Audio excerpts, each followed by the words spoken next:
Yeah. And we're live. Welcome, everybody. What's up, folks? Morning. Wow, it looks like I have a mohawk. Yeah, better. Showing off, thanks. Where's the D? It's never too early, huh, Johnny? Jesus Christ, dude. Yeah, dude, I don't know how to fucking do that. I had 3 beers the other day, woke up, and I wanted to, like, shoot myself. I was just like, oh my God, my head hurts so bad. Getting too old. I'll have 2, and that's all I'll have all day. So you start off at, like, 6, 8 in the morning. There you go. Yeah, that way I can have my Johnny time by 10 o'clock. We all need Johnny time. I had Johnny time yesterday. It's the first time in years. I'd love to have a Johnny. I needed it. My head hurt so bad. Didn't you sleep till noon Welcome the to other day? Johnny Yeah, time dude. naps.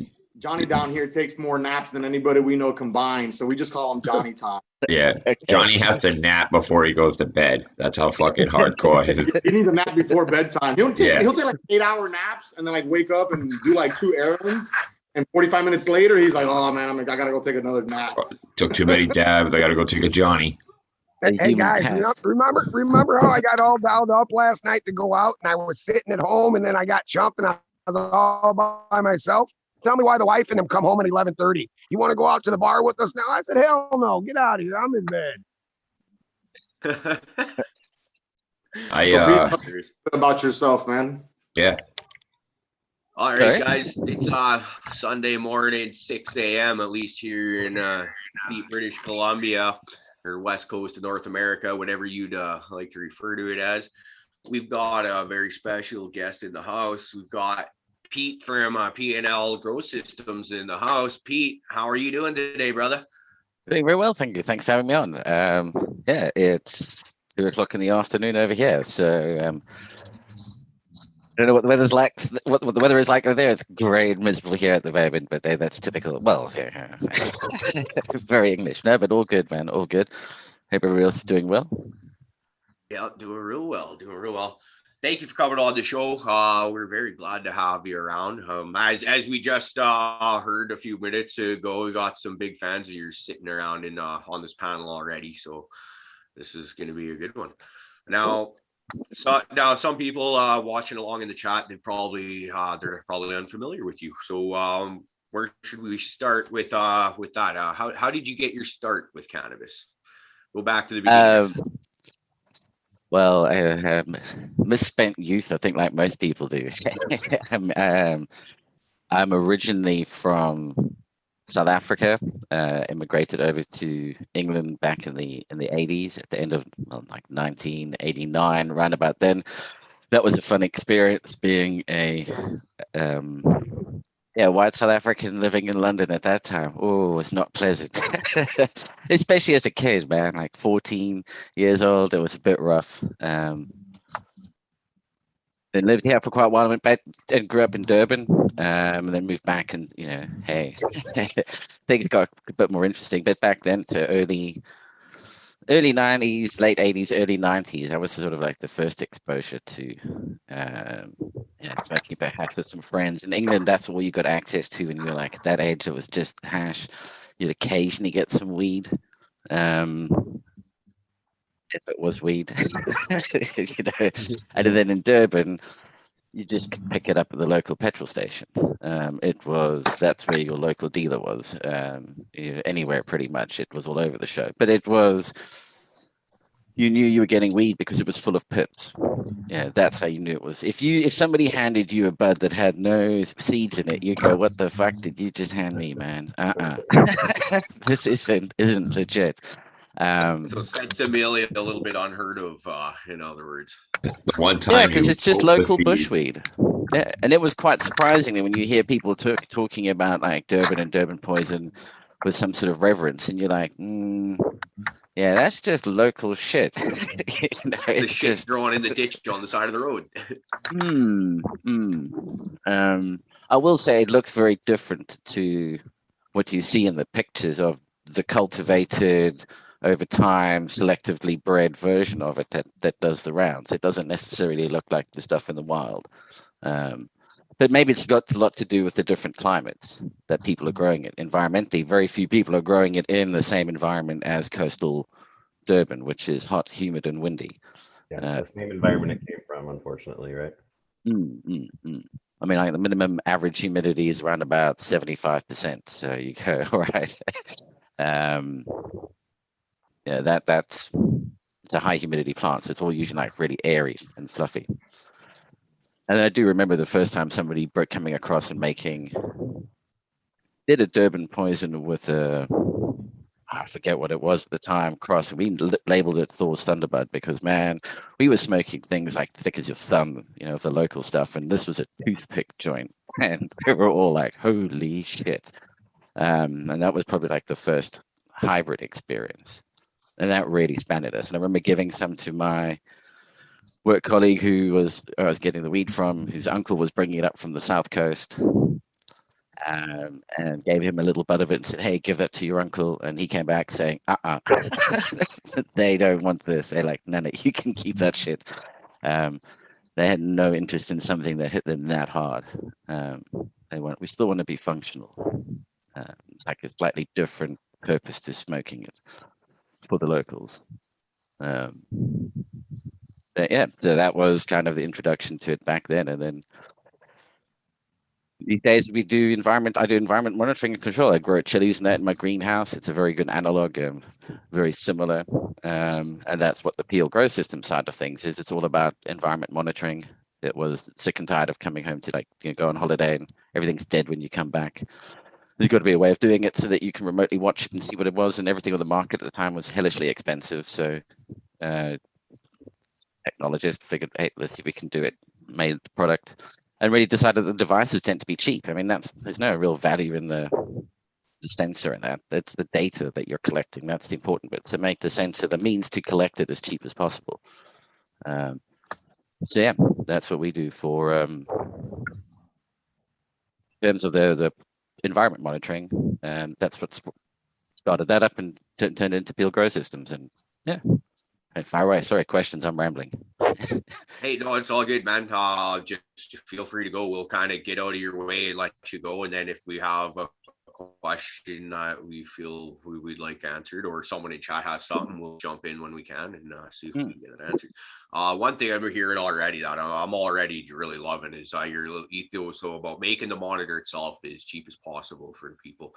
That's one of the things we kind of try and stand by on this show is nobody's rich on this show. We don't know anybody that's real. I'm sure we all know people, but nobody in our circle is overly wealthy. And so when you look at certain grow gear where it's like 500 more for whatever, right? It's like, wow, I'd really love to have that. But it's like, I got bills, kids, mortgage, rent, whatever the situation is. And it's a little out of reach for some people. So anytime we hear about guys that are making things a little bit more affordable for the everyday person, we really appreciate that. And that's something we can help stand by.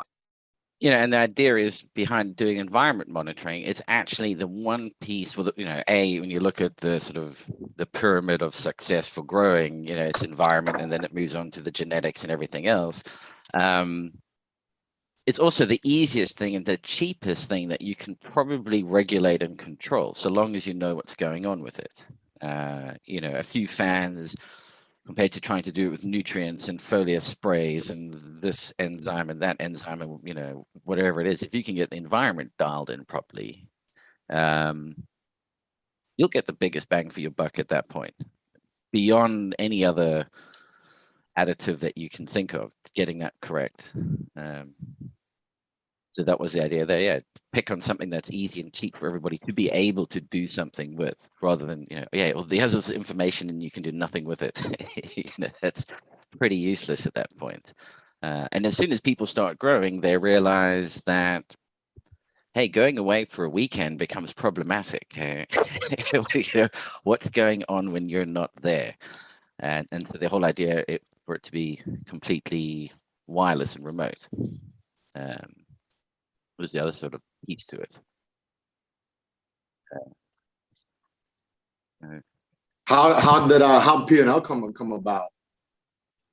Well, that spun up off the fact that we started to make little devices and was showing it on Instagram, and then people were like, "Oh, we'd like one of those. We'd like one of those," and more people started asking for them, and it became, okay, best turn this into a. Over here, it's a limited company, So you guys are pretty much putting all limited your liability company. Sorry. you guys are pretty much putting all your energy into simplifying this one product and making it affordable for everybody and user friendly. I saw that it comes with 2 probes. Yeah. It comes with a ambient sensor that monitors both temperature and humidity, and it comes with a waterproof probe.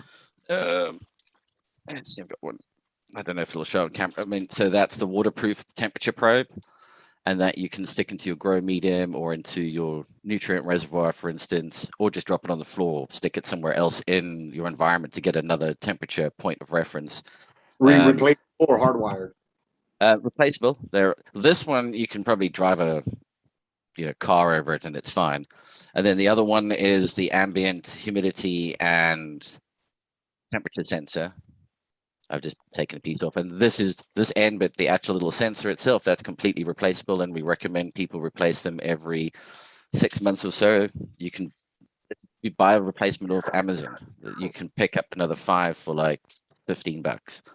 And the fact that people need to, if you want to keep your instrumentation up to par, keep changing. Your humidity sensor is the one that's going to be the one that gets tanked the most because of what it's measuring. It's measuring humidity, and that moisture. Unfortunately, if your environment sits like 80+% humidity for any period of time, the sensor will start to become saturated. Yeah. And the same way that you change light bulbs and stuff like that, change. It's inexpensive and it keeps your readings accurate. So if you're running hydro, because you say there's a 3rd probe available for ambient, but you have that ambient one there for humidity and temperature, and then you have the soil or res. Yeah, you can just use it as another ambient probe. So I know people who just drop it on the floor so they know what the floor temperature is, and then they're keeping an eye on above the dew point temperature and just checking if the floor temperature is reaching dew point, because they know they can have condensation forming on the lower part of the grow room, which is something that people often don't think about, because you walk in wearing shoes and socks. Take your shoes and socks off and walk in and holy shit, it's cold. And then we also move, we've got CO2 monitoring now as well, which is a similar setup. And that does CO2 temperature, humidity, and we can calculate VPD from that. And another probe. Yeah. So it just comes with the cage piece. That's all it comes with, and the base unit, which is this. That's the size of the base unit. So how many inputs, outputs does it have? This has. The other one will give you CO2, ambient temperature, ambient humidity, and give you calculated VPD. So whereas this one gives 2 temperatures and ambient humidity, the other one gives CO2 and temperature. Nice. So tell us where to find this. So it's on at the moment the CO2 sensors are on pre-order. You can contact me directly on Instagram for that, for the code and the link for that one, which is at PL Grow Systems on Instagram. To order the Minder unit, it's at go to the website, which is plgrow.systems is the website. Yeah. And the other one they're playing with lately is near infrared spectral analysis, and I actually think that's probably the one that will be of more use to people than CO2 monitoring. To be honest, the CO2, unless you can run it in a sealed room, and you're regulating it, it doesn't really mean that much. I mean, okay, I don't have enough. What are you going to really do about it? There's not much you can do. Sleep in the room. You'll be amazed how much that spikes the CO2. You just being in there really cranks it up. But with the near infrared stuff, it allows you to have a little camera, that's the size of it, that you can then analyze your entire canopy. So you look at the whole canopy and you can see plant health in terms of ones that are stressing out, ones that are senescing. You can see the ones that look different to all the others for some reason. And I'm sorry, I must have missed a step or something in your explanation there. This is another attachment. no, this is a separate product. This is just a new one that I'm busy. That's in R&D at the moment, and that'll be coming out. So you would just attach that to the ceiling, and it just looks down over your entire canopy, and it takes a picture every 10 minutes, for instance. What's it, a wide angle? Yeah, it's a little wide angle camera with the infrared filter removed from it. A good And 5x5 area you think it'll cover, or like 5, 6, 7 feet Yeah, high? it all depends. Yeah, again, it's one of those. The higher it goes, and you could put even a wide angle fish lens, fish eye lens Love over it. the top of it to really pump it out. But it would be perfect for people in greenhouse grows or in polytunnels where you can have this thing really high up, where it's you need to look at hundreds of plants Yeah. or yeah. thousands, and it's spotting the one in amongst all of them that suddenly has a problem because it really stands out. It does this artificial coloring, so you get those greens and reds and blues, and when the one that's off, it's bright red, and everything else is green around it. So That's pretty it makes awesome. it really easy to spot what's going on. Yeah, I'm a hardcore fisherman, and I have different lenses for different color water and different cloudy days, and just putting them on and off, you can see the variation of color objects, man. So I could imagine a digitally enhanced infrared spectrum like that would be pretty cool, man. I look forward to it. I'm trying to remember where I put the pictures for it. So what about 'Cause I do have. I'm sure you get this question a lot. What about PAR? They're incredibly expensive sensors, so there's no real market for it. If you want to buy a power meter, go and buy one from Quantum. Get a Quantum power meter, whatever it is, from one of those manufacturers who specialize in it, because it's 500-600 quid just for the sensor piece. Correct. So it's, I'm trying to keep everything, because there's no ongoing monthly subscription fee for these things at the moment. So it's a one-time purchase, but we still host all the data and that from the back end. So trying to keep things in a reasonable price bracket so that everybody can afford it and take advantage of it. It's really just trying to democratize access to this sort of information, so everybody's got access to it. Make it a level playing field. The big boys will play with this data. Might as well make it easy for us to play with it too. No, definitely. The technology's out there with more time. It'll get more reasonably priced. Also, as more states legalize and these products become more mainstream, I wouldn't be surprised to find one of these things on a retail shelf, outside of a hydro store, big box store in the future, something to that extent, So yeah, man, my hat's off to you, man. I know it's not easy to start a business and get things off the ground and this competitive ass market you're in, dude. So congrats on that. I definitely want to grab one and check them out and get a little bit more familiar with. No, that would be excellent, dude. Can certainly do that. So you obviously have distribution in the US. Yeah, well, it tends to be direct sales at the moment, and I'm in discussion with a couple of commercial grow facilities.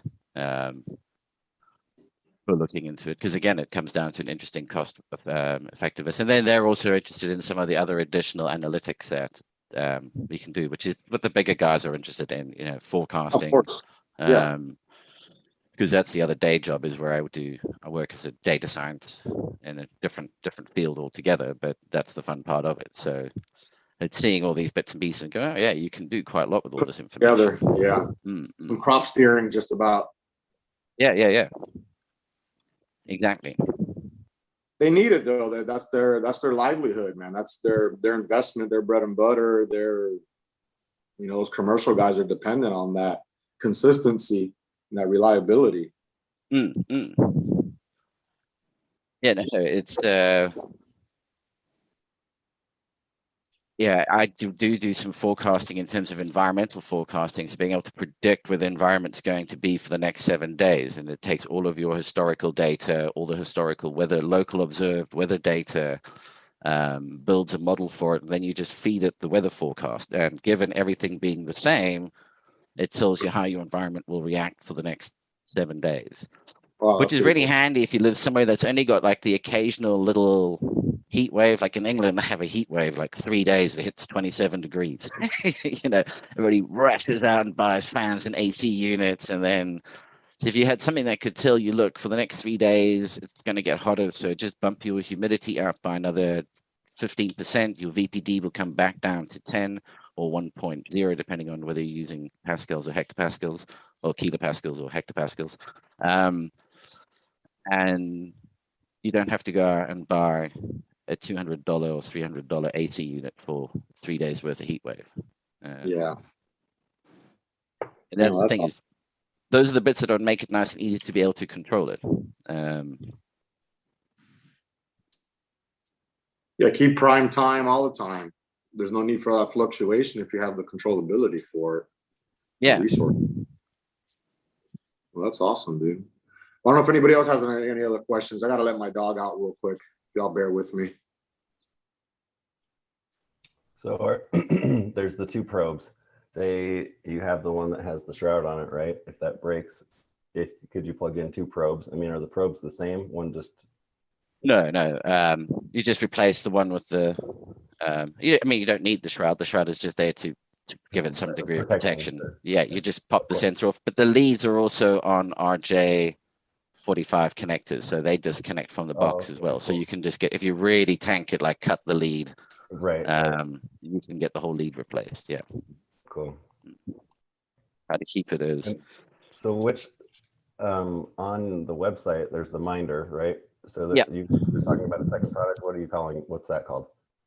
That's going to be the co-minder, or the CO minder, CO2 minder. Oh, right. Okay. I mean, yeah, it is on pre-order at the moment. So you'll then have that through by. They'll be going live for those by the end of August.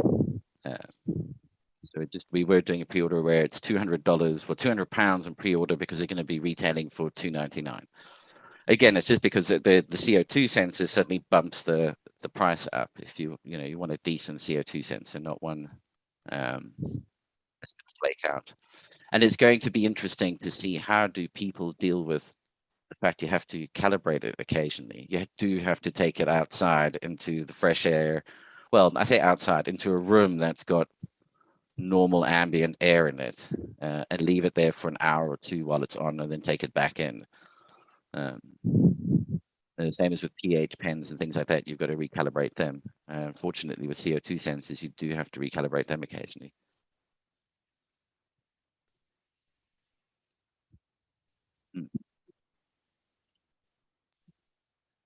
But it was talking about. So this, just so you can see what I don't know if I can share. Okay. So this is like the dashboard. Ambient humidity is a little high. This is what you would see. And then this is updating live every 30 seconds, 60 seconds. I forget what it is. Tells you that's the name of the device. It's called monitor for state time, probe temperature, ambient temperature, VPD, which is in hectopascals. It just makes it easier. You can switch between Fahrenheit and Celsius, but I believe you guys do it in proper temperature Celsius as well. So good. The trend is what it is over a 24-hour period, whether it's up or down over the last 24 hours at this point. So you can see if it's stable or not. But it's doing it to quite a few decimal places. So it's really difficult to get it neutral. It's never, it's like 3 decimals out. So it's going up or it's going down. And so this is the basic dashboard there. And then we have some charts showing the data over time, VPD over time. You can pick your date range. Need to replace that sensor. That's why I keep doing those mics. So you can see your data over time in this format. There is also a VPD chart, which is not this one. It just actually shows the current VPD readings. I don't know why it takes so long, but this will show you where you are for each one, and you can then see, if I wanted to move the VPD in this direction, do I need to play with the temperature or do I need to play with the humidity? So here, I'd really just want to bring the humidity down. Because if I wanted to get the VPD to where I wanted to, I really have to crank the temperature up to something quite astronomical off to the right-hand side, like So 35 degrees. While you're looking at the data, is there a way to, like make notes as you're looking at it in the program, or would you have to do that separately? You'd have to do that separately. I am looking at in the previous one, I had a journal, but it was quite cumbersome and I need to rethink it. It gets, right. It works. And that would be, like a challenge to integrate that, but I'm just curious.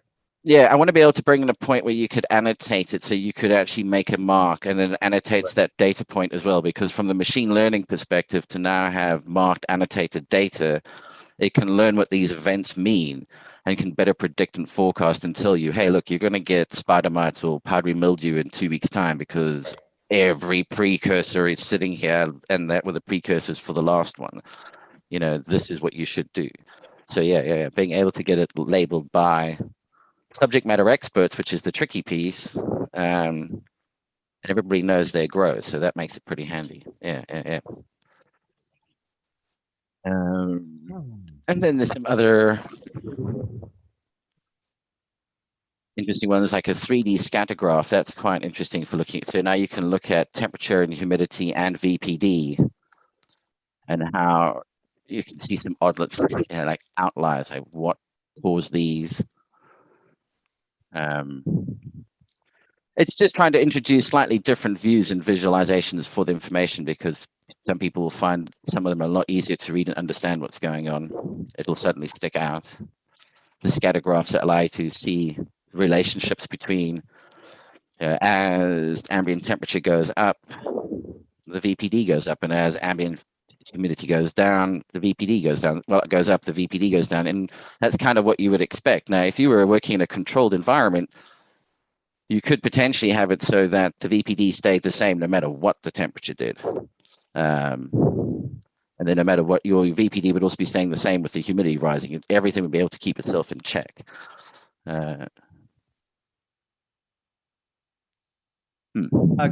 Good morning, Pete. I apologize for being late. And I apologize as well if I'm going to ask questions that have already been asked, but this is a device that would be competing with Pulse, correct? Yeah, correct. Yeah. And this device, I noticed when you were in the VPD chart, this is all data that you can analyze. But will it physically make those changes for you? Like say your VPD is 1 and you want it to be 1.1. Could you simply click on that screen and then your temperature and humidity would be adjusted, or do you have to physically make those changes? So from a controller perspective, that is something that for my greenhouse, I do have a controller that does run off this data. So it gets told what to do based on the feedback it's getting, and I can tell it set this, and it'll try and figure out the best way of doing it, whether that's controlling temperature or humidity. It can then start to play with it.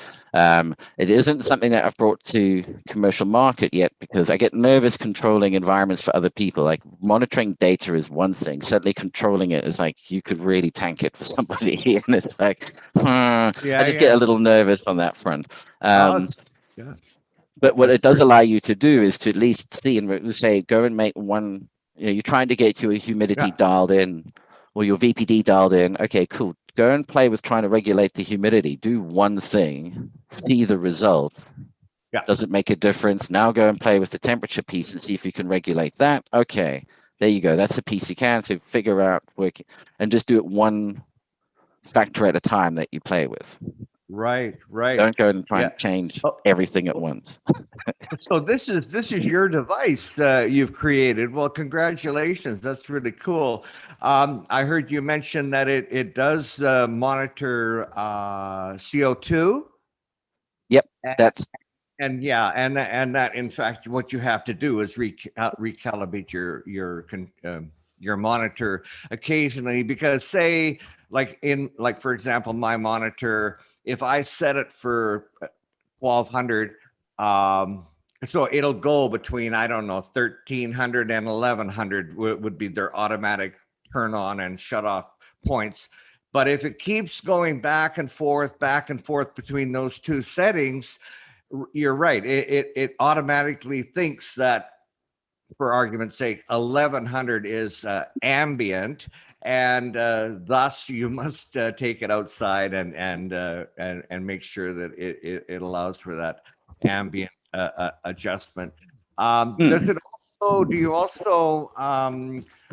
Does your machine also monitor PPDF? No. No. Yeah. Yeah, the Pulse Pro does, and that in itself is quite an expensive machine to do that. Well, exactly. I mean, and that's the thing. I mean, the idea here is everything is modular. You can just buy the components that you like. The Minder, which is just the environmental piece, which just does ambient temperature and humidity data. That one, I mean, here it retails now for £125. So whatever that is, so it's under $200, I believe. The CO2 monitor is going to be more expensive just because the actual CO2 monitor itself, that's more expensive. That'll be around £300 for that. And there's no monthly subscription, etc., going for that. And then, so you can buy multiples of the Minder unit because you want to monitor multiple rooms, and it all links to the same dashboard. Everything comes through to the same place. You can then cross-reference the data between the different devices. Cool. And you're using this currently in a greenhouse setting. Yeah, and me personally, yeah, in a greenhouse setting, yes. Right on. And how much area does that one monitor cover? See that now. This is the interesting thing because the monitor itself covers just the point in space that the sensor occupies. That's all it's telling you. This point in space is 29 degrees Celsius. Now, it's how many. The more you put in, the greater, the tighter the resolution gets. So if you put one every 10 meters and it's 29 here and 15 over there, you'll think, okay, well, I've got a curve of that. But it could be different if you start to measure closer. So it's a. I would recommend like one every. You would, when you're going like bigger scale, one every 10 feet. You'll be surprised how in a 4x4 tent, it's almost worth putting two in because you can do like get four corners monitor. You can temperature and humidity in 4 different places. I'm always like, the more the better. Yeah, of course. I'm a data freak, so. Yeah, of course. Yeah.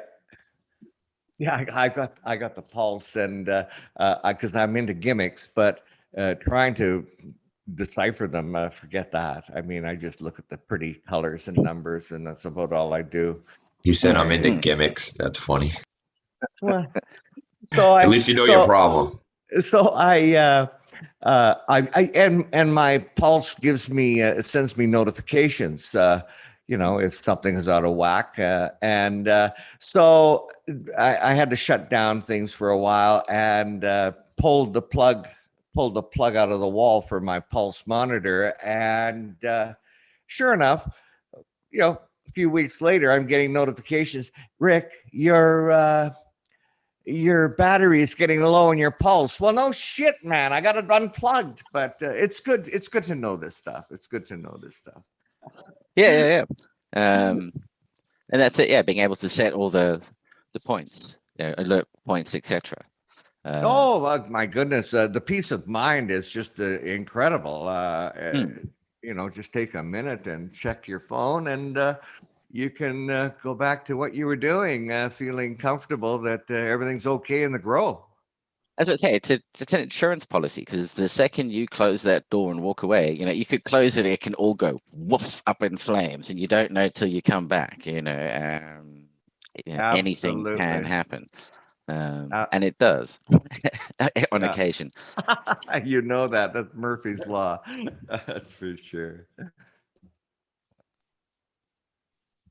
I was mentioning that infrared This is the sort of imagery that you get from it, which allows you to, the top of this plant is senescing, and you can see it's showing up as red. Everything else that's green is happy, healthy, and photosynthesizing away quite healthily. So even on these parts of the plant, it's still happily photosynthesizing, but under a normal lens, all of that's the dark purples and that as it's starting to drain all of the chlorophyll out.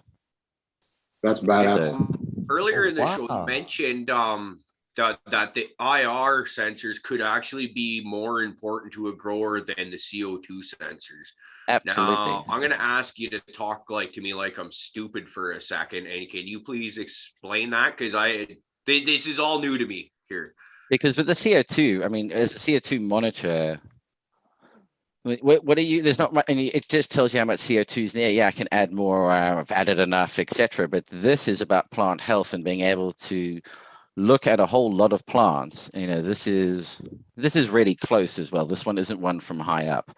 And there are, I think there's 4 different plants in the picture here, different cultivars, and this one is starting to finish up. But and what it's doing is the image with the infrared still in it, healthy plants reflect all of this infrared, a high portion of the infrared. If they're starting to get unhealthy, they absorb more and more of it until it's like neutral in terms of it's absorbing all the infrared. So you take this raw image, you run an algorithm on it, and it extracts and artificially colors it to show everything that's healthily reflecting infrared, which is the healthy green. So it's healthily photosynthesizing, it's reflecting all of the infrared. As soon as the plant gets stressed, it doesn't photosynthesize as well for whatever reason. It could be underwatered, it could be under attack. You could have powdery mildew forming over the surface of it. It will alter how the infrared gets reflected and refracted, and you start to spot it. And the naked eye can't see some of that stuff. By the time you see it, it's 2 weeks after this picked it up. Okay. So when you For just me looking it's hard to say without any real depth perception on here, but it looks like that bud could possibly be sitting a little bit higher than the other two and maybe getting a little bit more heat from the light. Is that kind of thing? And you could maybe just tuck that branch down a bit, or? Yeah, but what you'll also see is like all the buds will be this red color because they're not really photosynthesizing. So they're just absorbing infrared. This is red like this because, I mean, this plant is literally senescing. It's the end of, I mean, I recall which one this is. And you can see on this one, everything that's not healthily photosynthesizing, it's just draining everything out. The plant's still happy and healthy. But if you have 50, 60, or 100 plants, and the camera's overlooking them, you'll see one plant out of everything that looks the same. Suddenly this one is red. Like, why is that one red? Somebody needs to go and have a look. And it could be that the dripper to that one plant got clogged, and you are not going to see it until it starts wilting. But this will show that the plant's under stress straight away because it doesn't photosynthesize in a healthy way as soon as it starts getting stressed. And interestingly enough, if the spectrum from your light isn't what it likes, the whole thing will stay sort of a red color. It'll be like patches of it are green. As soon as it gets the spectrum that it wants, the whole thing just turns bright green and away it goes. So it's a good way of being able to see if your bulbs are still producing a usable spectrum that the plant's actually after. So from a single little device, you can get a lot of different information out of it. Wow, that's really cool. So is this available in North America, Canada, US? Yeah, again, it's coming out along with the CO2. This one will be coming out at the end of August as well. And for instance, here's another view, same picture, but a different filter effect applied to it. And this is the green leaf index. And here you'll see what it's done is it's picking out everything that's green. So if you want to monitor how fast your plants are growing, you can actually calculate the percentage of green in the image, and then 2 days later, recalculate the percentage of green in the image and see how that percentage has changed. So you can see how fast the plants are growing, given it's all timestamped. So you've now got it linked to your temperature and humidity. All of your environmental data is being captured with it as well. So you can now really start to build the full picture and understand what's going on. Oh, when I did this, the plant suddenly took off and started really growing fast, but they also senesced really quickly. And I can see it over here. When I did this, I caused this effect. And does the infrared light itself have any effect on the plants, like in the form of maybe a light leak or anything like that? No, so this actually doesn't use an infrared light itself. It's just a camera that had the infrared filter removed from it. So it's the natural infrared that's there from whatever light source is being emitted. So you can see the difference with HPS bulbs or HID bulbs will warm the plant up. You'll actually see a lot more IR absorption because there's just so much more of it being pumped at them compared to LEDs where there's a lot less. And then you really see when you add a little bit of HID with LED, the plants just, I mean, they literally turn a brighter shade of green. They really ramp it up a bit because now they're getting that little bit of infrared that they need for surface temperature warmth to bring them up to around about 25 degrees for the optimal temperature for photosynthesis. And they're getting a huge chunk of the usable spectrum that they want, which they're getting from the LED. From a normal HID light, they get this massive hit of infrared and a little sliver of the piece that they actually want. So you're kind of flipping it on its tail for them and putting it in now with just a little bit of the infrared that they need, but a huge slice of the usable spectrum that they're after. Can you say it's going to be available to retail market August? Yeah, it should be about the end of August is the plan, yeah. What's It'll be on the website? What's the price point going to be ranged at? Yeah, that's the bit I'm still trying to work out. So that's going to be the graphing and is going to be all tied in together with that, so I can see it during what time of day, according to my humidity and temperature, also my infrared in coordinates with all of that. I mean, the idea would be to have it linked to, so to do a kit where you get this and a Minder unit, so you get this and the temperature. If you've already got a Minder unit, you can just get this and add it to your existing account, and then you just link it to whichever one you want to link it to. So, yeah, that's the plan. Cool. So I'm still trying to work out what the final pricing on this is, because this suddenly introduces a lot more data storage all of a sudden, which is the costly bit. And I do want to avoid monthly subscription charges. I do want to try and still keep it to you buy the thing, that's it. Right. And does it monitor all of these same things during the night?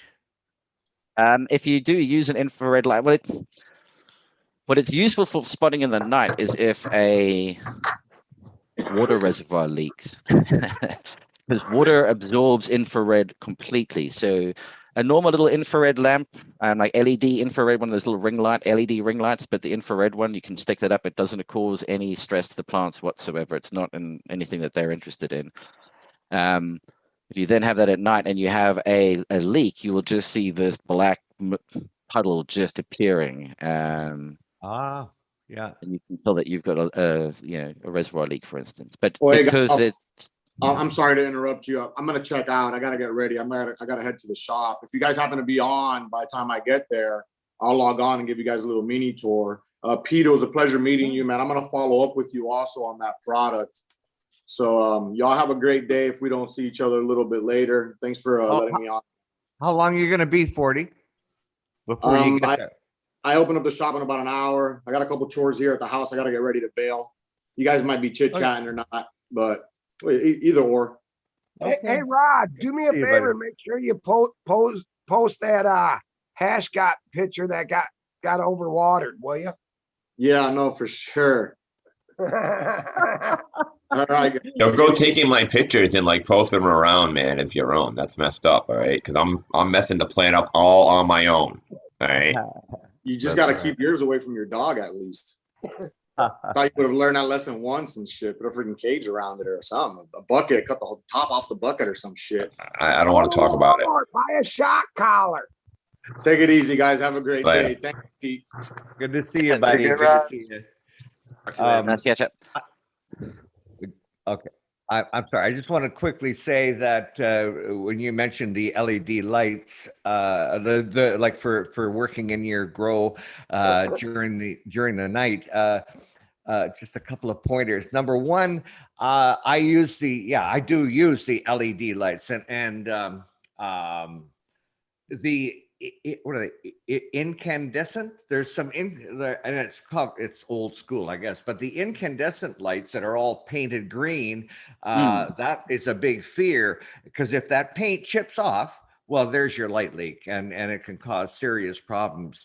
But I thought it was weird too, that my LED light, when I turn it on in the room, it actually affects my my CO2 monitor, and my bloody CO2 goes on. So something to keep in mind. I didn't think Oh, that yeah, it yeah, was because that they'll bright. think it's daylight. Yeah, yeah, yeah, yeah, yeah, yeah. Exactly. Yeah. I didn't really appreciate that it was that, so good idea. If you're working in your room in the dark, cover your monitor so that it still thinks it's still dark time. Yeah, no, that's a good point. Yeah, and then that led on to eventually doing the Operation Grow Show, which was to try and there was all this chat about, people, growing that was, we thought, let's try and start from the beginning and bring some science to it, take some of the, there's all those, the bro science side, and was like, well, okay, well, hold on, there's also the sciencey piece, and, which bits of the bro science are actual science and which bits aren't. That was the idea there, and working with a couple of seed breeders to start with, and then that brought up the whole topic of plant genetics and plant breeding, and we decided, well, let's devote season 5 to a plant breeding series, which seems to be like, okay, that's bought us at least 5 years for season 5. Because it's not, and the idea is to, to sort of really bring the reality of what it takes to breed plants. I mean, there's a difference between doing some crosses for the fun of it, because hey, why not? And there's, again, that's the whole joy about it. That's the whole fun. And it's usually doing the muck around, throw a few things together that gets people then interested to, ooh, can I make it do that on purpose? And that's when the breeding part of it starts. It's now trying to do it with some focus and trying to get it. You have an end goal in mind, and you're working to hitting it. It's not just whatever happens. And then it's interesting, to try and get everybody to talk about it in the correct terminology, and that's great fun. Because there's so much miscommunication simply because it is, but it isn't the right word to use. The context in which it's being used is really important. And that's sometimes what goes wrong. It's science, certain words in the scientific context do not mean the same thing in everyday parlance context. Our best guess in scientific terms tends to mean, to 500.9s after the decimal place accuracy, but they'll never say with 100% certainty. It's just not something they do. That's science.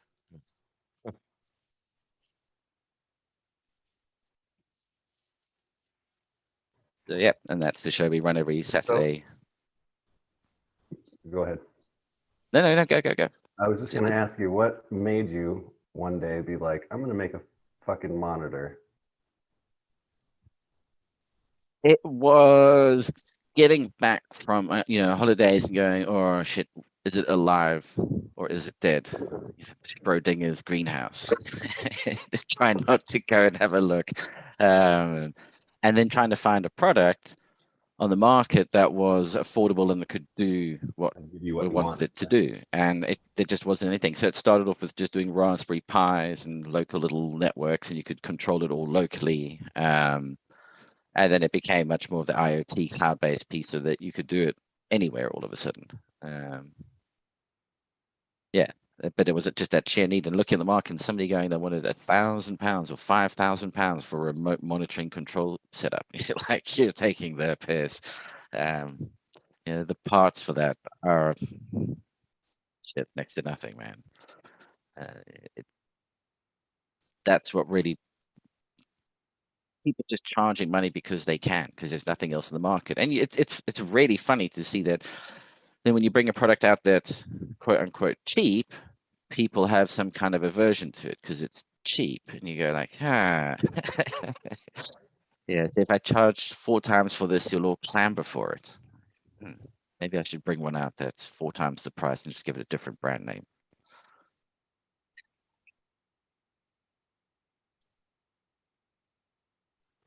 You should do it. It's a good thing. It keeps the market. You got to feed all the mouths, right? You got to feed the sharks too. Exactly. Or the very different color.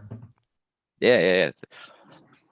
Well, I do like the idea of what you, careful what I say, but in terms of where corporate clients subsidize the retail user, the corporate clients get a lot more functionality, and they do pay for it. But at the same time, that allows the retail enthusiast to be able to pay a one-time payment and get enough functionality to still make it a valuable product. But the corporate guys pay through, pay accordingly, but they get all sorts of extra shit with it. So, Bees, do you have the Dab Frog? I may. We're getting screamed at in chat. We're an hour in. We got a lot of fiends on the show that watch us, and also on the panel that are sitting here like, come on, fucking Dab Frog. Yeah, dab time. I got one going off to the side here. I'm not allowed to smoke in the living room, so I got to step outside. But I'll be right back. So hey, Pete. Yep. How's it going? Good. Sam, you disappointed me. What? You disappointed me. If you could be any, I've been begging for the Dab Frog. There you go. I gave it earlier. Hey, one. all right. You know, announce it. You can't just post it. I know. Hey, Pete, if you were any kind of animal, what would you be? Ooh. Oh, it's literally because it's human. Seems to be the best animal of the lot, really. I suppose. It's definitely the most animalistic, that's for sure. Yeah, exactly. Comes with all of the fringe benefits of. Okay, well, if you couldn't be a human, but you could be any other animal, what animal would you be? House cat. Well looked after house cat. Yeah, Right. My house cat would be the one I'd want to be. Yeah. Yeah. My cat's pretty spoiled. I also like the one if you had to lose an arm or a leg, which one do you want to lose? That gets people thinking. John's cat gets to eat the shrooms and all, man. He gets all the benefits. Yeah, he Pete, does. Yeah, I want to be Johnny's cat. Pete, what time is it where you are? It's coming up for 3 p.m. 3 p.m. So we're about 5 hours ahead of you. 3 p.m. And okay, now Fuck, it's only if 9. England was your hand, okay, Mhm. where do you live? Where do you live on the hand? What part? Down south. We'll say Great Britain. Near. Yep. Near Gatwick Airport. If you know where Gatwick Airport is, it's down south of London. So it's about 40 miles, 50 miles from the south coast. Okay. Hey, Rick, show me on your hand where you think it is. Show me in your hand where the bad man touched you. Come on, He is Uncle Bad Touch. Uncle Touchy, show us where. Okay, if this is London. Yep. Okay, if this is London, then directly south. is over here, and Gatwick is down here. Yeah, to put it this way, the meridian, the zero meridian is about Now you're talking 50 meters away from me. Oh, really? Oh, that's interesting. Oh, See, yeah. now he knows where you are. Uncle And- Rick, and- Uncle Rick, what- I'm giving you a B+ on your research. It's No, well, geography. actually, I did visit England many years ago and had a great time. But before I tell that short story, what latitude would you be on this planet? I think you're right around maybe around 50, 51, 52. 52. Yeah, Oh, cool. Cool. 52.43975. Are you Wow. pulling my chain, or are you? No, he was ready for you. You can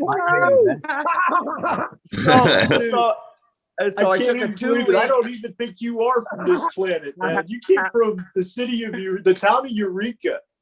So I took a trip to England, jolly old England, and got off at Heathrow Airport and jumped into a vehicle. Of course, we drive on the other side of the road, and proceeded down south to a town over right on. It's right on the coast. No, Brighton, okay. Portsmouth. Brighton. Brighton, yep. Brighton. Thank you very much. And then we proceeded up. I hate that. And then okay. Thank you. Stratford on Avon, and worked our way through and came over to Wales, and then back up and this through the Lake District. Actually beautiful. And then we drove up to Edinburgh, Scotland, and then we came back down to London. And like all sensible people do. Yep. and so we did that. We did that in 9 days, and every night we would check into a bed and breakfast, and we would tell people where we had been that day, and everybody looked at us in awe because nobody travels that far. Many people in England born, live, and die within 200 miles of where they were born. But 200 miles from where they were born in any direction is almost the entire country here. Good point. You could have made it smaller. I mean, where I'm at, dude, everybody dies within 20 miles. Touche. Yeah. Yeah. I think the furthest point away from a coastline you can get here is 175 miles. I think that's the furthest point away from a coastline you can get. Oh my goodness. Okay, well that makes a little bit more sense then, doesn't it? If it looks anything like Rick's hand, it's in a sorry state of affairs. I'm just saying, you guys need to do some infrastructure. A lot of illegitimate kids running around. Oh yeah. No, but thank you, Uncle Rick, for the hand gestures. It makes me feel more involved. Did you thank me for a hand job? Excuse me. Pretty much. He called it a gesture. It was a gesture of kindness. Hey, if you bring one to the classroom, you've got to bring one for everyone, hey? That's true. Careful for Uncle Bad Touch. He'll get right to your mom real quick. Oh, God. Oh, shit. Yeah. And London, what a beautiful, incredible city. The Tower of London. Well, I'll tell you, the place that I really I spent one day at the British Museum. I'll bet you I could have spent my whole vacation there. I think it's 8 stories tall, and I barely got one floor in. Unbelievable. Yeah, some incredible history. But then, it's just amazing history.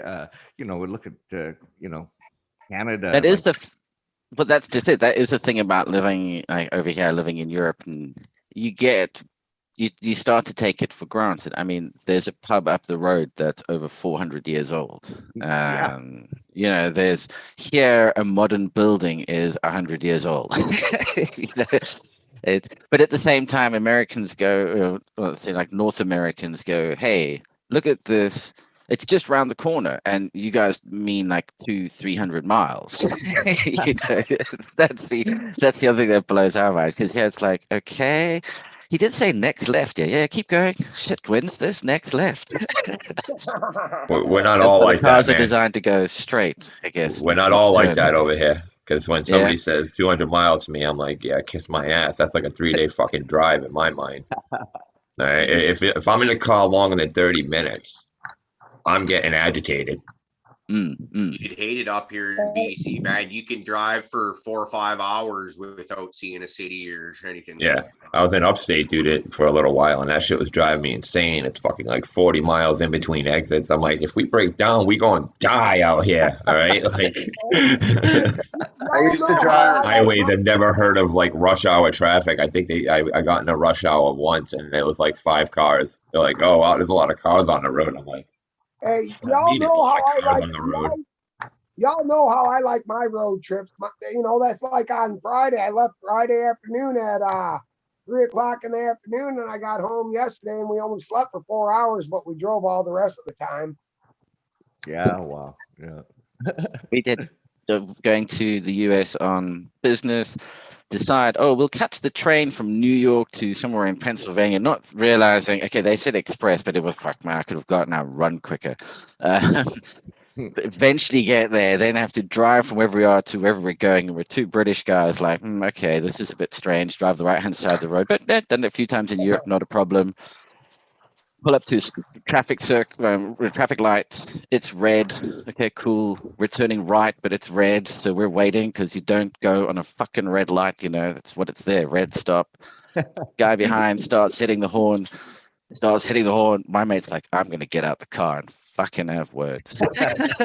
Like, dude, they carry guns. He goes, yeah, good point. Sits back in.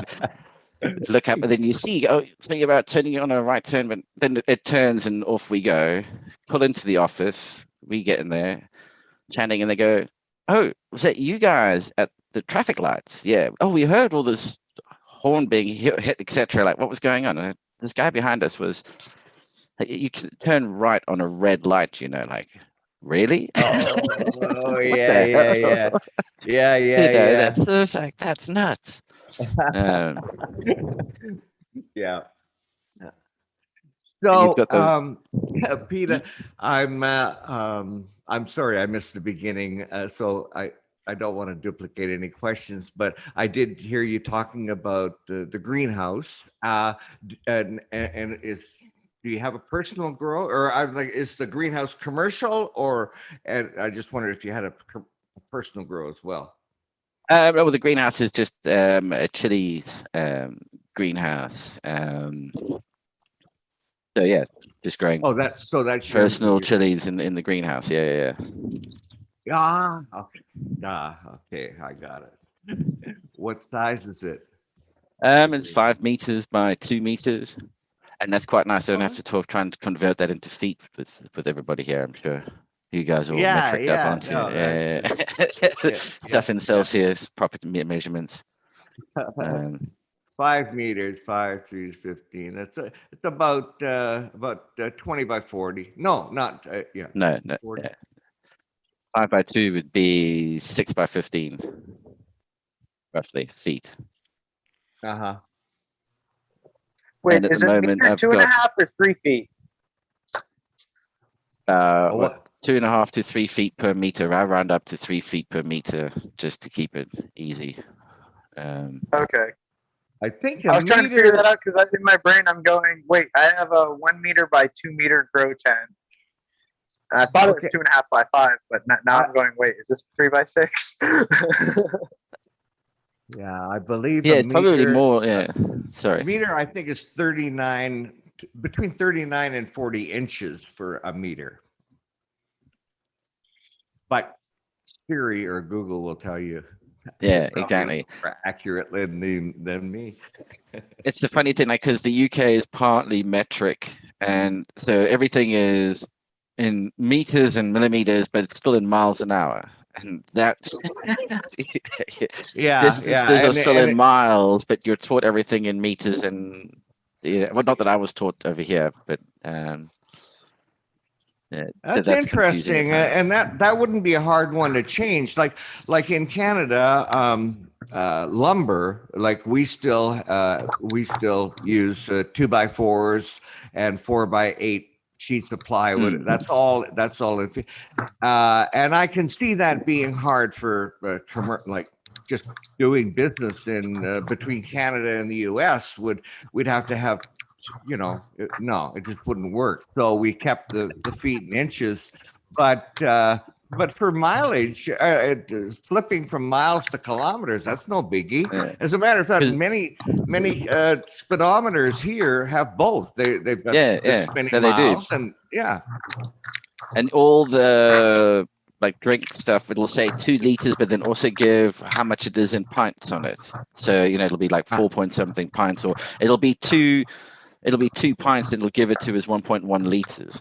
They have to put the metric measurement on it, but to keep the older generation alive, they also have to put the old metric system, the old imperial system on it. Otherwise, they certainly don't know what they're buying.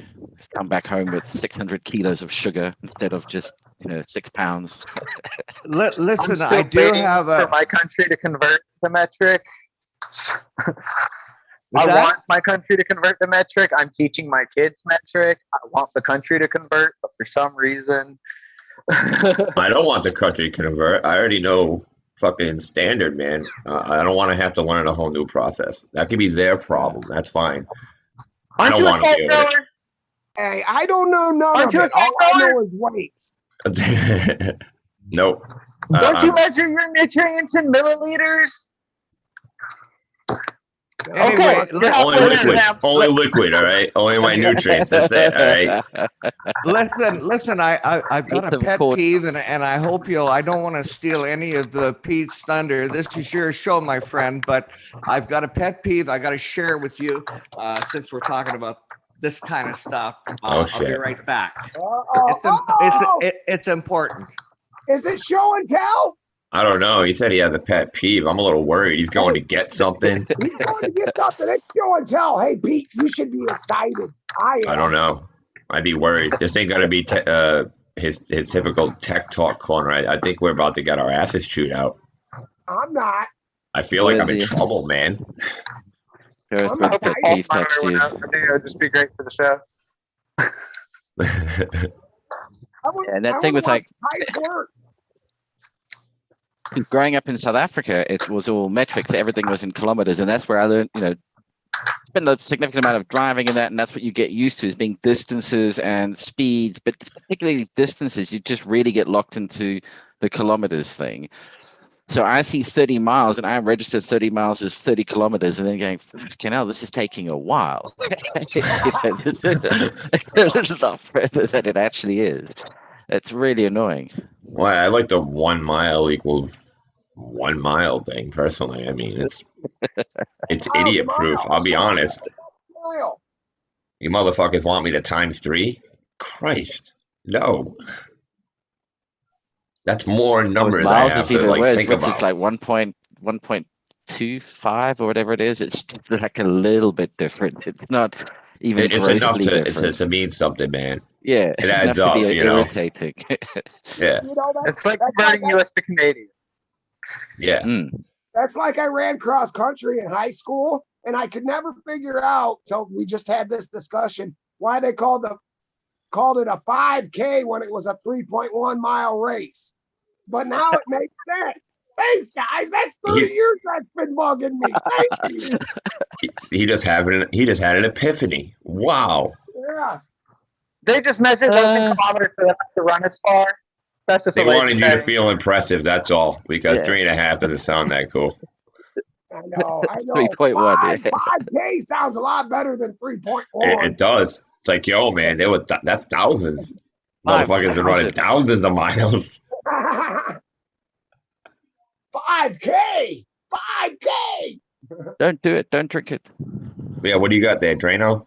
Yeah. It looks Am I like on? looks like a Mills bottle. What he brought Drano. I got this Drano here. Oh, it is fucking okay, Drano. Okay. Why is he bringing We'll out figure Drano? this out. What are we cooking? Not this Taylor show, Meth. Johnny. The next show. Okay. Can you read the instructions? We hold on. We on the panel can put you on view, but not the people. All right. Or wait, flush. Yeah. Okay, pour how much? How much do you have to I pour? can't read that. I can't see it. Man, you don't want to pour nothing. You wanna Okay, chuck, right. chuck, Hang chuck. on, I'll get it. It's not focusing on the little text. It's Right. it's the silver background of the text that's behind the text that's messing with it. All right, everybody mute. And Rick, you say something. Okay. I'm gonna try to focus here, and yeah, this is the most important part of this thing is somebody has to tell me how much you pour. Right Is there. it is the all right? Right there. Nobody can read that? Unbelievable. Study your hands, man. Ah, fuck. Okay, well then you're just gonna have to take my word for it. Can you read it off to us? We might be able to help you there. So, I went to buy some Read it. Drano, and there were two different sizes, a big one and a little one. And so before I made my decision, I read the instructions, and the instructions on this bottle, like I was trying to show you, is half a bottle. If you gotta pour half a bottle. So I looked at the smaller one, and turned it over, read the instruction, and it said pour half a bottle. And I'm going, what the fuck? This is half the size, but it both. So I went to one of the clerks in the store, and I said, yeah, look, like this, it says like half a bottle, and they're both, and she looked at me like, what the fuck do you want me to do about it? Yeah, that's right, that's what it says. Like, fuck. So I went to the front counter, and I said, this is what's going on here. And she said, well, maybe you should write the company. And I'm going to list the company because I phoned them. I just couldn't get this off it just bugged the shit out of me.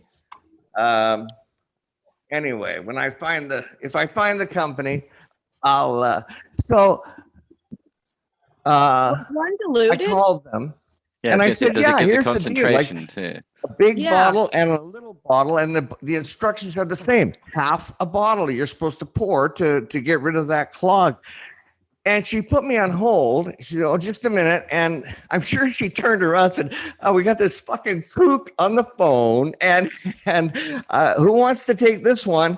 And anyway, she came back and gave me some lame ass excuse for why it was that way. And we said goodbye, and that's my. Just pour the I whole don't know if bottle I in. feel any better for getting that off my chest or not. I got to, and then I got to put in a. What's the customer complaint number? All of us, even on chat, would just start calling them up and being like, "You fucking morons! Do you have any idea?" Blah blah blah. I don't even know why we're mad, but I mean, I'll join the fight. Why are we here? I don't know. What are we fighting for? Shout out to SC Johnson, the makers of Drano. Oh, that's your problem right there. Drano, a family company. Goddamn Grimmings. That was supposed to be talcum powder, Rick, but they accidentally added water to it. It became Drano. Shoot. But the smoking in the house, right on. We got 3 continents going on here, right on. This is Very an cool. international company. Hey, and I'm digging a tunnel to each one. All right, Johnny, you the man, brother. I want to meet up with him, and then once his tunnel's ready, we're taking a tour. Oh yeah. I'm sure we'll come across some truffles in the tunnels. We'll be How fine. many Johnnies is it gonna take to complete all these tunnels? This is Oh, dude, it's gonna take us months, maybe years. Decade. This might take a while. We'll have little harvests in between. We'll hook up. By the time- By the time he And then digs the they'll finally tunnels, start we're gonna have Futurama tubes shooting people across the fucking sky and shit. I was gonna say, what did the widows think of that plan? They're I helping do what I want. If I escape and they can't catch me, then I'm good. They're helping us dig the tunnels. They want him to go down in the tunnels. That way they can lock it, know where he's at. Well, they got me on 360 GPS. They usually know where I'm at. Yeah, but when we Like go to on the thank ground, Fritzl for the inspiration. Modern technology for the convenience. That was actually for my convenience. I took a walk to the store and didn't make it home one day, so it helped. act right and you make it home. Well, they at least found me. Can we talk about my plants for a second? Because I actually have plants that I can show off, talk about like real life, tangible. Well, spotlight yourself. Let's do it.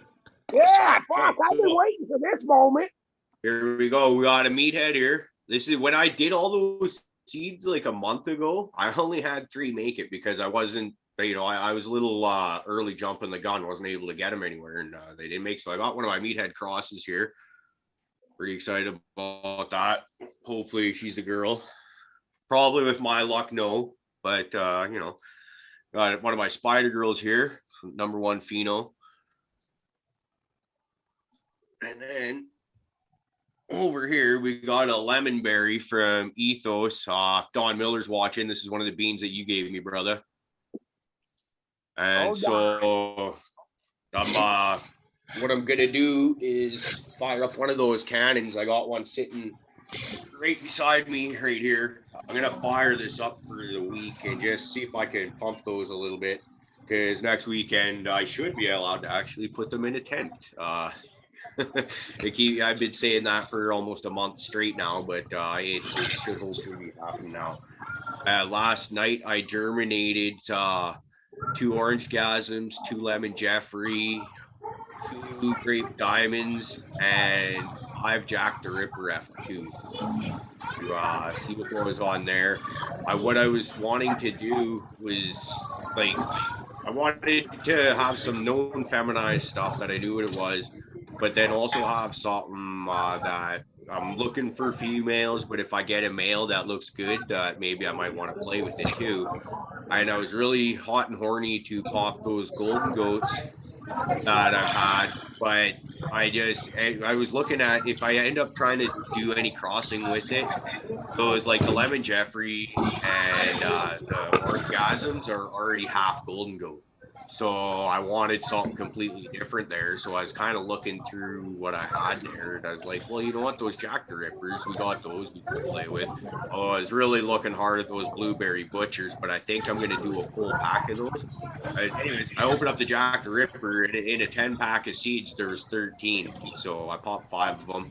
Still got 8 left to do some pheno hunting for that down the road. And see what goes on there. I'm pretty excited about that. Fingers crossed that I can actually get to do some growing now.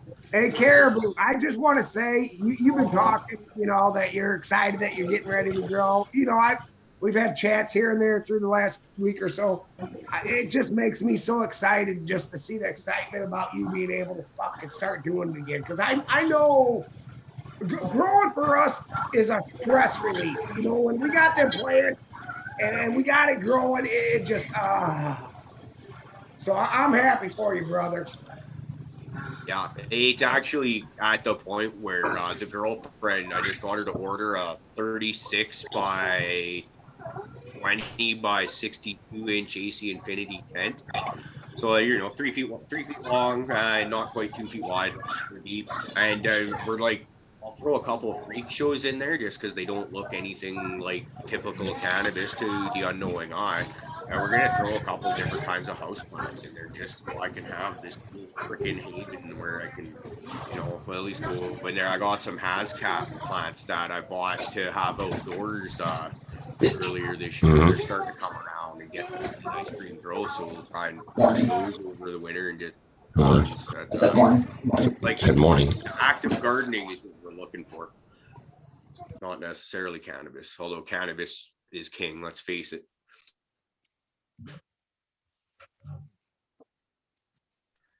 I knew all that background noise had to be coming from Prophet. My bad. Of course. I'm surprised it wasn't animated music. Is that a Canon from Black Sail lights? From Yeah, it Teeth? is. I ordered a whole bunch of them, like 7 of them, about 4 months ago. And because I thought I was going to get growing within like a month or two kind of thing, right? It was just kind of, you're in between houses for a bit and you're moving to the next one and you'll be good to go. But it's just life happens, right? It doesn't work out the way we intended to more often than not, I find. So it's delay after delay. And then I've had a friend of mine that's awesome enough to offer me some space to set up a 4x4 with the option of maybe a second one down the road. So that's huge. I'm just so thankful for good friends that'll do that. And I'll give him a chunk of or pay for that portion of his electric bill and toss him a few buds. And as we were talking on a couple of shows ago, this is a friend that used to grow and then just he kind of lost his love for it. That's some really tough shit. You're like we're just saying, I'm looking at setting up a tent and paying an electric bill and not even growing cannabis per se in that tent, right? Just so I can have a little garden and feel like I have my little haven. That's how much I love it. So hopefully through this process, where my buddy there, he'll have the option going in there every day. He could spend all day in there if he wants to, loving up those plants, and maybe we'll get him his love back for it. That would be great. Yeah.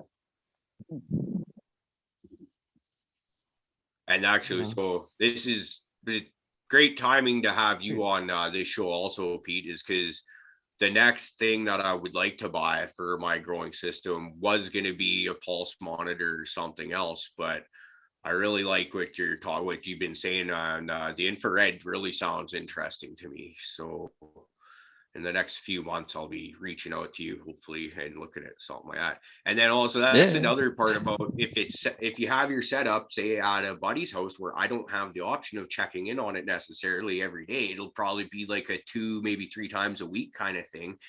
You'll have your monitor in there so you could still check in on it, make sure everything's up to snuff or as you'd like it to be. So yeah. And the other thing is now when you go to the grow store and you want to get some advice on what's going on, my plants aren't doing things, or if you are a grow store and people are coming in, usually you go, what's your environment like? Oh, it's perfect. Well, then you wouldn't be asking for advice, mate. So let's start with, so now the people can actually go, look, this is my temperature, my humidity, this is what's been going on. And they can go, well, look, you need to bring your, do this, do that, come back in a week, see if that's made a difference. And then let's start to address the rest of the problem. Let's get the environment dialed in and then figure out, is it your lights? Is it your nutrients? Is it something else? But, that's a very good point, Pete. There's no question that next to genetics, the environment is absolutely the most important thing. Ahead of nutrients, ahead of media, dial in your temperatures, humidity, and CO2. And that's what determines, it's genome plus environment equals phenotype. So, and the environment's the bit you can fuck around with. So same genotype, you can express multiple phenos just by playing with the environment piece. So to get the one you want, you need to have that on point, especially if you want to repeat it. Yeah. Pete, tell us again, please, the name of the item, the unit, if you have a website and your social media name. Yeah, sure.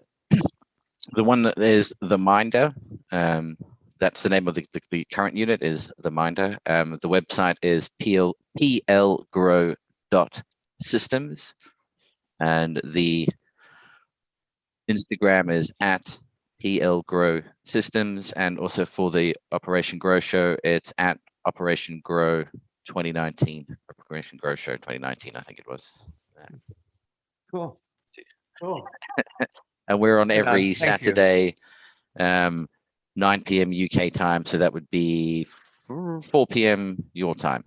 This is actually one show that's at a reasonable hour for me to be able to be on. It's not like a 4 a.m. or it's quite civilized. It makes a nice change. Hey, chat. Glad you made it. Line. Shout out Dab Frog. I think Sam left. He was in charge of it, so I'm Dab Frog. Go ahead, Pete. I didn't mean to interrupt you. Dab Frog. Have fun. Hey, so I just programmed my automated watering system for the first time yesterday, and I'm so excited. Anybody want to take a look? Yeah, see what you've got going. Yeah. Okay. Gotta find my phone.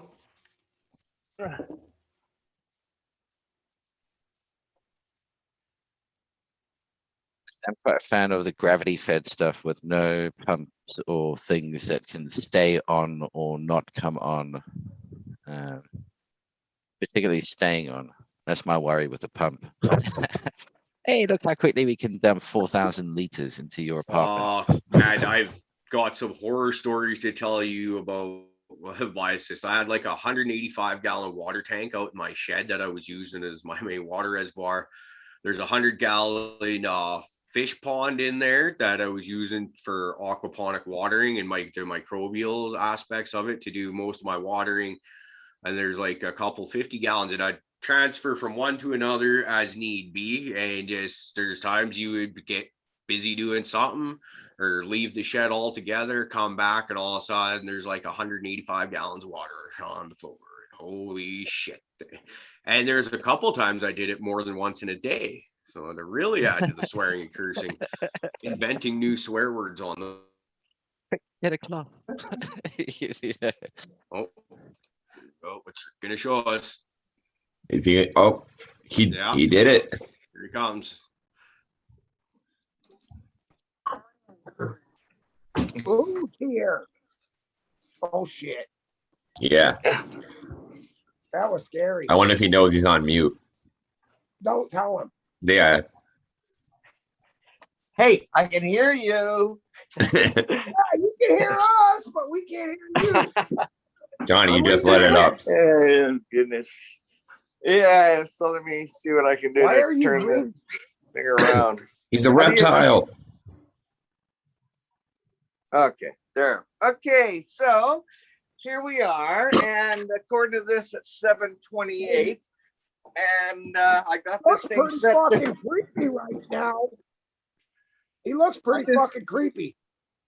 I got And this it thing sounded set to creepy. go on at 7:30. So in 2 minutes, this is all the water's all mixed up and good to go. And this pump should turn on. And you get my glasses here. Yeah, it's been an adventure. I've been watering 4 times a day, but like physically, manually. I mean, I just come in here. So now what happens is this system will pump 12 gallons of water in 1 minute. It's absolutely amazing. It takes me a shitload longer to mix up my nutrients, but it's 7:29. 7:29. Come on, baby. You can do it. Come You on, can do girl. Come on, baby. it. This is exciting. Come on, Come on. girl. Come Let's on. see. Come on. And like It should any be any good second live now, tech, man. like any good live tech demo, This is never on. do live tech demos. 10, 9. the world premiere of Rick's system here. Hey, Come hey, on, baby. The clock's going to stay on 7:29 for another hour. See, I'm gonna convince the women 30 seconds is a long time in reality. It is. I've been saying that for Yeah, it years. 1 minute. 1 minute. Certainly 30 times longer than 1 second. That's one thing I've noticed. Oh, Whoa. Whoa. Oh, yeah. Oh, yeah. Is it popping? Okay, I can't hear you. Fuck off. I don't know if you can see the water spinning around in these cones, but You need to come on. I don't know if you can see the water Yep. Yeah, we can it's see that. amazing. I can't hear you or discuss anything with you, but it's fucking amazing. Yeah, it's like Looks going to- amazing, Rick. This is awesome, man. This is not only is this cool to see, brother, but this is great to see you having success and fun with this. We know you've been working on this one for a while, man. So it's great to see this. It's like almost like being the first man on the moon. I like it. You guys remember when Rick would only do this on the pre-show? He was never able to do this. This is great. It took him a while to do it on the pre-show too. Yeah, it did. Yeah, I'm glad I couldn't hear you in there. But Very cool. Fucking a lot of shit. Very He's cool. so smart, man. He's where I dream about being, but I never understand that shit. Oh well, it's it's a bit mind blowing. But there, the water was up here somewhere. It took down 12 gallons in 1 minute. Unbelievable. That's exciting.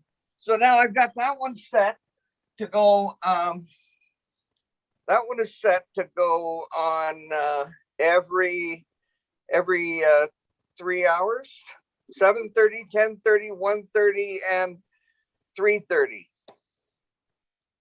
And Rick, I need to program my wife to suck like that. yeah. Look, with that, you'd be better 12 off gallons a buying minute? pump, Johnny. Huh? You wanted to suck 12 gallons a minute? Well, I'd be happy, man. My toes would curl.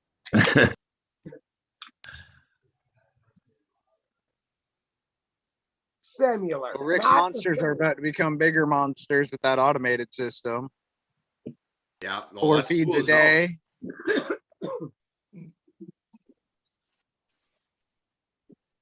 Comes on slick as shit with the shades on and everything. Yeah, and then they like that. They like that consistency being fed on an automated system that delivers every time, every day, same shit. They like a routine. Yeah. Rick, how do those pots seem to be working for you? I know you were using the fabric pots for the last little while, and then you changed up to those. They look like a hard pot with slots cut into the sides for aeration. What do you think of those? Exactly, and exactly, and quite frankly, I won't be able to tell you until the crop is finished, and I'll be able to pull out and inspect the root system. I was so excited about the rooting system with fabric pots, but unfortunately, I just found them drying out too quickly. Hence, is one of the reasons I went to this automated watering system. I may or may not have kept the fabric pots had I been able to water more consistently like this. I was watering, well, near the end, I was using 3-gallon pots and watering twice a day. But I could have, done what I'm doing now. I am limited with the Rainbird timer system. It'll only go down to 1 minute. It would be cool if I could even get I'd like to have. So I'll end up giving 4 waterings a day. I would prefer to give 6 or more, but they'll only run for 1 minute minimum. And this particular timer only has 4 settings a day, so it's worked out good for me. Quite frankly, it's worked out almost perfect. Absolutely, I was lucky there. Well, okay, then here's another good question. Now that you have it set up, how much time do you save in a day? Now that because you used to water once, sometimes twice a day it was, right? If they got really dried out towards the end, I think I remember you saying. So that's going in every day, mixing your nutrients, etc. How many, if you were to say over the course of a week, how much time would you save? Yeah, quite frankly, I probably at this point have not been saving any time, but I would like to think that I'm probably going to be spending more time in there. I'd almost Well, I don't have to be, but I'd almost want to be there every time the water, the system goes on. Not that I don't trust it, but just keep an eye on things. Yeah, so I wasn't looking honestly to save time. I was looking to maybe make more and better use of my time. It was taking me, I would hand water, and it was taking me, a good half hour to 35 minutes to do that. That's okay. That's what I meant. How much work effort are you saving, right? Is what I was kind of meaning to get at. Because, like, of course, you spend more time in your shot in there plucking leaves or whatever it is, general maintenance in your room. But instead of not having to go from plant to plant to plant, watering as you did, that's kind of more what I was meaning to get at. Oh, yeah. Okay. Yeah. So, yeah, about 35 minutes. And if I watered twice a day, 30 minutes to an hour.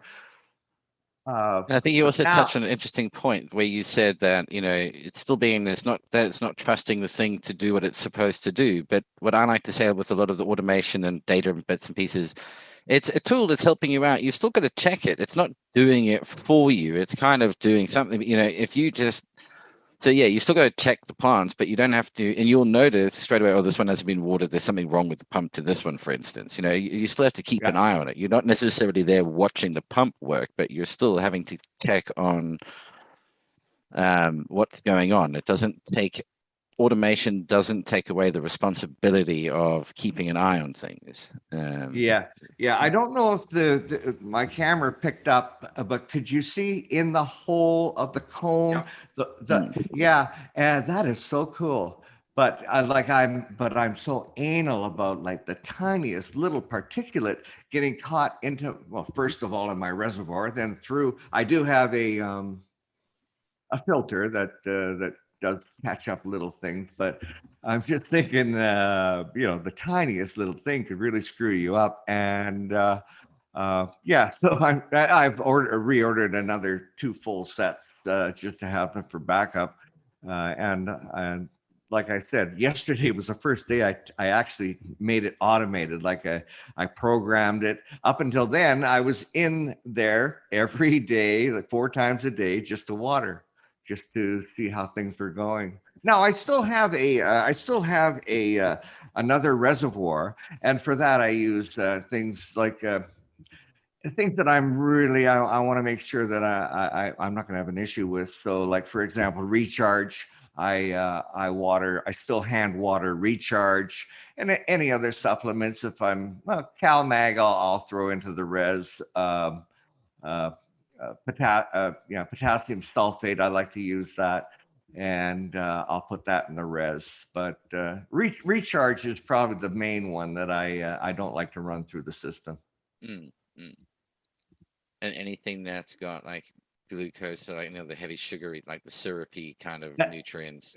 Yeah, absolutely. Anything that will drop out of solution, you don't want to have running in the res. Definitely, yeah. And I haven't figured out my protocol, like when the crop comes down, my cleaning procedures and all that. But I'm ready. I'm prepared for it, and I'm really excited about it. It's really so cool to watch. Small things amuse small minds, I guess. But get back to what you were saying, Caribou. I am really I can't wait to see the root development from these pots. Sorry. Or sorry, I was just gonna say I was a little off topic, sort of cut off, but just watching you tinker around and play like a little kid in your grower room there, it just brings joy to my heart. And like I remember one of the very first conversations you and I ever had at the grow store was where you're just kind of talking about how I can't remember how it started, but how I remember you just kind of lean into me and talk about, how you should be doing just one change at a time. And you're like, but I'm like a kid, and I can't, like, I fuck with everything all the time. And because every time I talk to you, it's like, Oh what we yeah, do, but Tech Talk, Gear Talk, and I love it. And it's also like kind of fun getting to sort of live vicariously through others in a way too, right? It's like not everybody, like some of us are organic growers, some of us are salt growers, etc., etc. And so getting to watch and see what other people are doing, living vicariously through them, anyway, it's just really a lot of fun, man. I can't wait to see how you do on this one, and I think you'll be crushing it because, like I said, that was he was saying regularity, right? They get used to it, and it's there every time, on time, and just that. Well, I have to admit, I am pretty excited. That was day 20 of flower. Day fucking 20. I've never seen anything like this. That's nice. Do another. Are we allowed to know what strain you're running or strains? A Crunchberry Kush. I'm just Okay. the one strain. Yeah. Okay, Yeah. I've tried that before, and that was, I believe, what you were growing the very first time I ever got to walk into your room there, and it was just like, holy fuck! I remember there was one nug that it was almost about the size of my two fists put together, just like almost a softball, for fuck's sakes. I was just like, wow. That's the first time I'd ever been into like a properly dialed in room. Anyway, this is not about me, and it's certainly not about Drano. Pete, a pleasure having you on, my friend. Pleasure having you on. And like I said, I missed that first part of our. But I wonder if you don't have to repeat yourself, but tell us a couple of stories about the OG show. You've been at it 5 seasons now, and what was your inspiration to get it started? And tell us about the journey. The first bit really was the idea came about with, on the back of the packet of seeds, it says 80 days to flower or whatever it was. So the first sort of round was, okay, well, let's sort of explore some of that stuff. Okay, let's get everybody grow out the packet of seeds and see how close to what it says in the back of the packet is it, and discuss it with everybody growing the same strain, all growing it with the mind of monitoring the environments, and then people talking about the differences that they were seeing. We did that in season 1 and season 2, and then we got Autopot to sponsor season 3 along with Mills Nutrients, and so everybody was growing the same strain from Irie Genetics, which was Orange Scasm, all in Autopot systems, all growing with the same medium and the same nutrient range. Interesting. But different environments that everybody's growing it in. What did everybody get? What was the differences that they saw, etc. And then season 5, because plant breeding kept coming up, the discussions around what are F1s, F2s, etc. So then we decided, well, let's put money where the mouth is, so to speak. And so season 5 is all about plant breeding, and actually people on the panel that are doing a breeding project, and sort of people can follow along. There is a Patreon for people who are on the Patreon, get seed drops from the crosses that people are busy producing as they work these lines. And so over the next, we've got content for another 5+ years at least in terms of following a breeding project. So, excellent. And of course, we can find all the original episodes on YouTube. Yes. Yep. On the Operation Grow Show. Cool. Yeah, I saw you. I watched a recent episode, and you were talking about bottlenecking, and I wondered if you might consider expanding on that a little bit. What the definition and the so the difference, I guess, is, and I'm going to probably butcher it, but the 50,000 sort of foot view of it is, you've got founder's effect and you've got bottlenecking. Now, founder's effect is more when the breeder, you ask for a pack of 10 seeds and you get given a pack of 10, because there's 10 out of a population of 10,000, but they weren't selected for any specific reason. They would just, here's 10, take a handful. So straight away, your selection criteria has been limited by what you were given. So that's the founder's effect essentially taking place. Then you grow out that pack of 10 seeds and you pick 2 phenos or genotypes that you continue with, that's the bottlenecking, because you've now selectively picked those to only continue with and got rid of everything else, and you continue just working those ones. So you shedding everything by the wayside, you've lost all of the extra variety from that family line. You suddenly removed it all. So the founder's effect is kind of, you don't have a choice in it. Bottlenecking is almost kind of being deliberately done. And by saying, so, like, I think the term founder's effect came about when you got immigrants leaving, going somewhere. There was no rhyme or reason who got selected. Anybody went, but it means that new population that starts, that's your starting material. The only people that are there to start this new nation, the founding people, are those who turned up. There isn't a bigger selection to choose from. This is what you've got. Yeah. I think you were talking also about how the slave trade from Africa had such an effect on areas that were prone to slavery, Trinidad and other areas like that. Where so all the African, maybe I was listening to another podcast, but that you see across there, you see the all those strains that run through the Caribbean into Colombia, South America. They're all very similar. That's your heirloom natural selection process happening, creating local heirloom strains, because all of that material was coming probably from Africa with the slave trade or whatever, the shipping industry bringing stuff over from Asia as well. It was all flowing through there, and they got dropped off at certain points. So they all started with the same material, but each area has got its own biome and environment. And so plants that were better suited, or genomes that were better suited to that environment, succeeded and carried on going. And so there is a lot of similarity between like lamb's breath and some of the Colombian strains. They're actually quite, in terms of family tree, they're not that far apart from each other. So if bottled, well, if that's the definition, bottlenecking, like, isn't necessarily a bad thing? I'm asking because anybody who is into breeding or crossing strains is always looking for something better. So now, but I follow your theory there that you're only selecting from 10 seeds instead of 10,000, and I can see that being definitely the issue.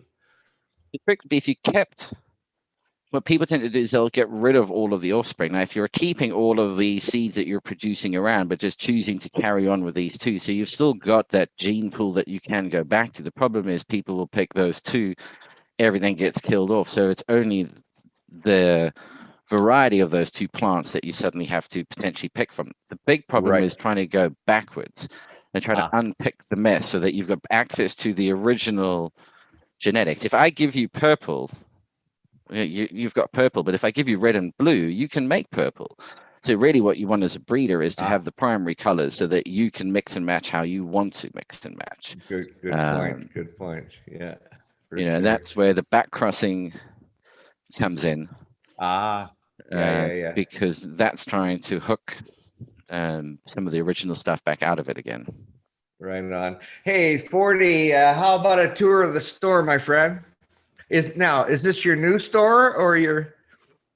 No, this is my existing store. I've been here, 6 years and some change or something like that. Yeah. The new store won't be available yet for weeks. Hopefully, maybe not, maybe a month. I got to do a little bit of a build out. It's a smaller store, but they had an office there that takes up a lot of real estate. So I got to knock down 2 walls and free up that space. But yeah, pretty much this is it. Oh yeah. Right. So it's a pretty legit store. Absolutely. We pay sales taxes and shit. My front door is right here. Right. So this is my front of my store. All marketing, advertising, got a big old hemp display thing. What is that? You got hemp growing down there? Yeah, it's a vinyl we put on the outside and then I only put it about waist high, and then like a little curve up, so we could still get all the natural sunlight, and I could put vinyls for all the other brands we carry. And as we change them, we could peel them off, get the blade them off, and have our label guy or vinyl guy print some more and change them as we want. Same thing with the posters, leave space up there to be able to change for marketing shit. This is all freaking the AC Infinity order that came in the other day. I'm still needing to build out some gondola shelving, some metal shelving right here to put all the grow equipment that I'm going to be setting up. Maybe L shape it out from the front door. There's the AC tent.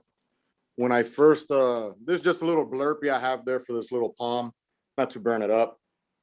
But when I first ordered it, they didn't have the 4-inch fan with controller in stock. It's sitting right here. I'll set it up today. So this I'll add the 4-inch fan to that carbon filter. Slap the controller on here. They got a bunch of fabric pots. I have the exhaust for it that I'll makeshift it up to my ceiling there. Nice. And what's that? A 1x2?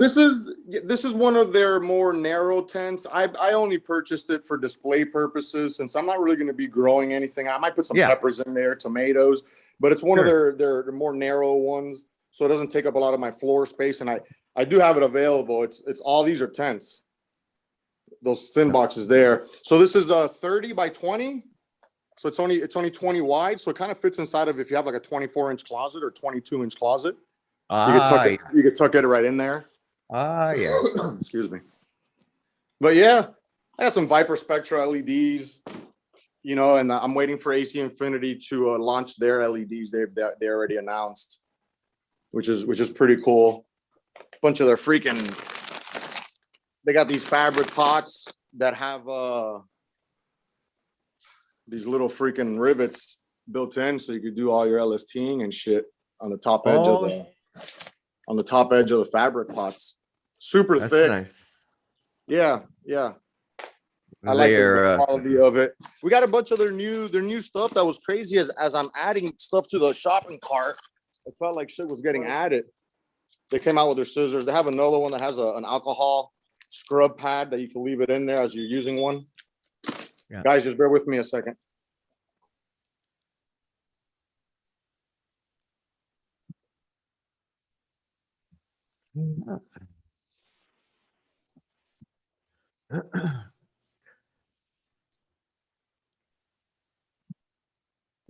Guys, I got customers, so just give me a couple minutes.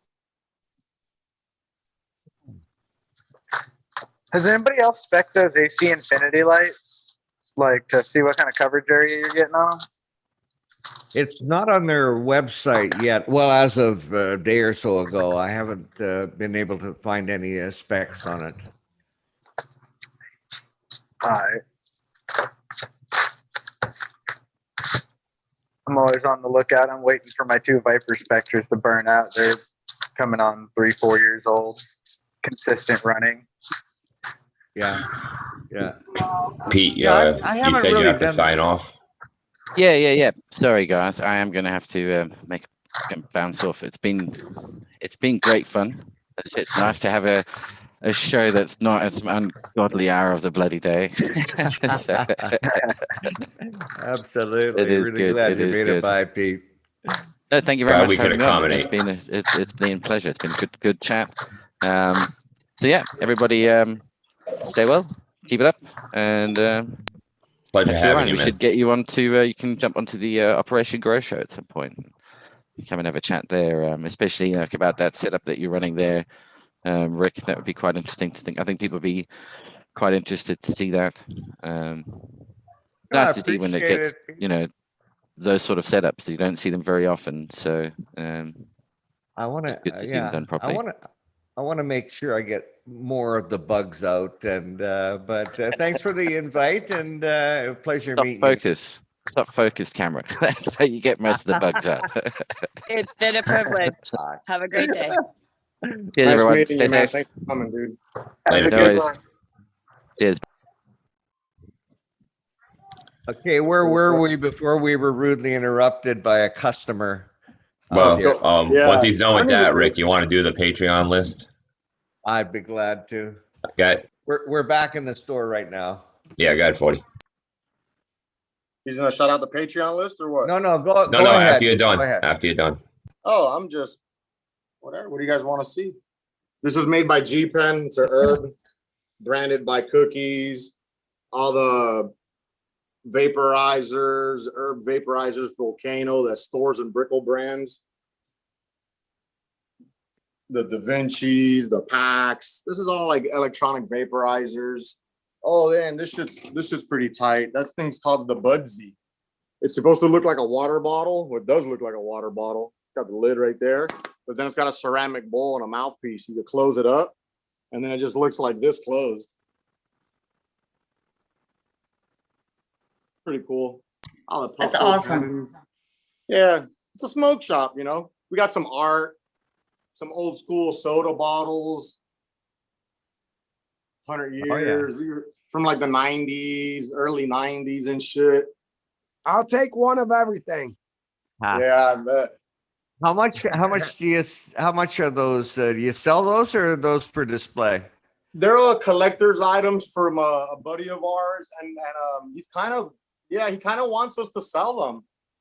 He's not sure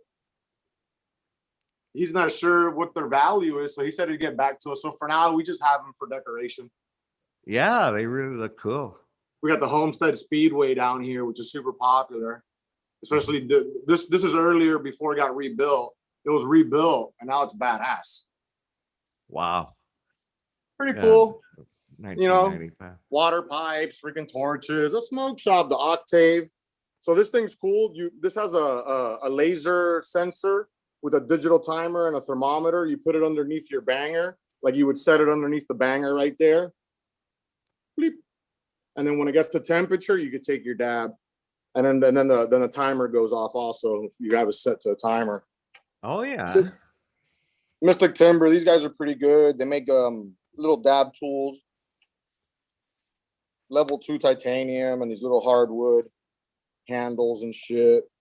You know how this industry is, man. This shit's so saturated with different things. You know, water pipes. Everybody. So I'm wants gonna a empty piece. out. I'll be emptying out this one and putting just a glass in there, and all this it will end up in these gondolas, these shelving that I have out here.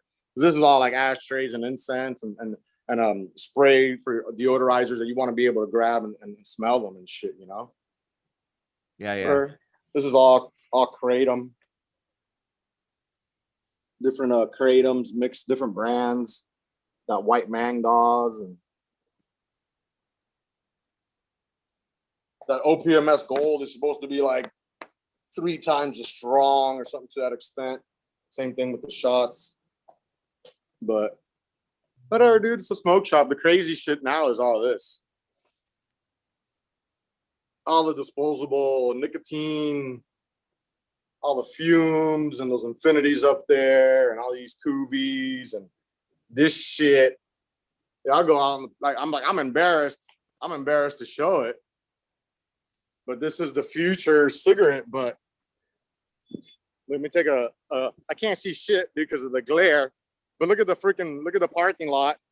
There's one, there's two, there's another battery right there. There's 2 of them right there. There's the packaging for one. There's 3 of them. There's 3 of them right there. There's another box right there. So we clean up like once a week out You guys, here. the garbage can's right there too, right? Right by the front door. On the front door, there's a garbage can. So Yep. we clean like once a week here, and you can only see it like this because it's Sunday and there's no other cars. But during the weekdays, you can't really see it that bad. Look at the garbage can right here, on the way out. So we try to freaking clean, and I feel bad, and I've talked to my landlord to pay a little bit extra to the maintenance guys to at least come out here with the blower and sweep it up. But I tell her that's the cigarette butt of the fucking millennium. That's like asking me to go out there and pick up people's cigarettes butts. You know, I'm down, I'll sweep it up, but you can't go out there and expect, and not during COVID, that shit's freaking, you know, Russian roulette out there trying to freaking pick this shit up. But it's crazy, bro. It's a double-edged sword for me, man, selling those items. I ain't gonna lie. I wish we were all legal out here and we could just sell herb. But either way, It'll come. It'll come. It'll come. yeah. Delta 8, THCO, edibles, carts, disposables, chocolates from Cocoa Nugs, Delta 8 freaking shots you could pour in your drink. It goes on. Wow. Cookies backpacks. If you want a badass backpack, smell proof, double zipper. Oh, Got I a like pillow- that. How much? The cookies backpacks, they're probably Yep. like 150 or 180, something like that. I gotta double check because there's a couple different ones there. I don't that's a need black. anything smell proof. I just think it's cute as hell. Oh, but it's cookies branded, so that's already like an instant fucking 50% markup. Oh yeah, I knew. Look at this couch cushion.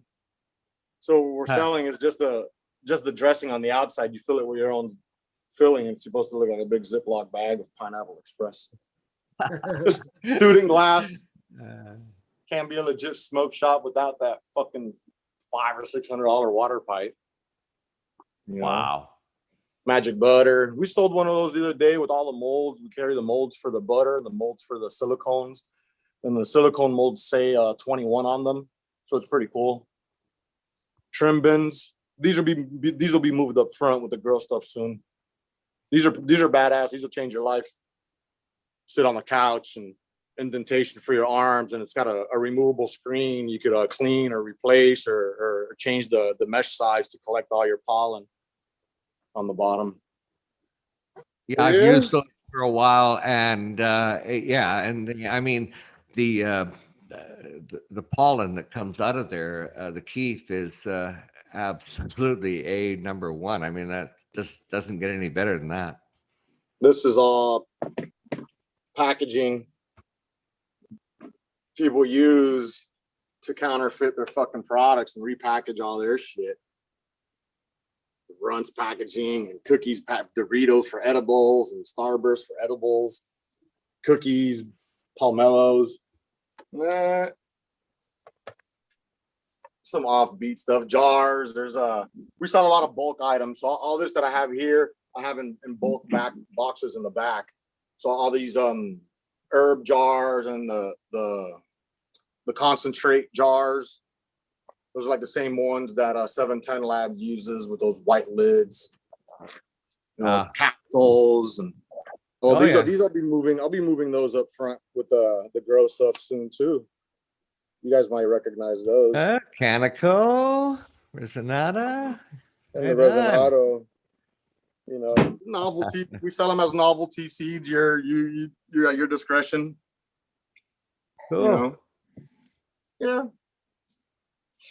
And all this is all the C volts, man. These things are awesome. The lids have a compartment you could slide in the Bovita packs. The humidity control packs, and then they have these locking latches on the sides, and they're great for long-term storage.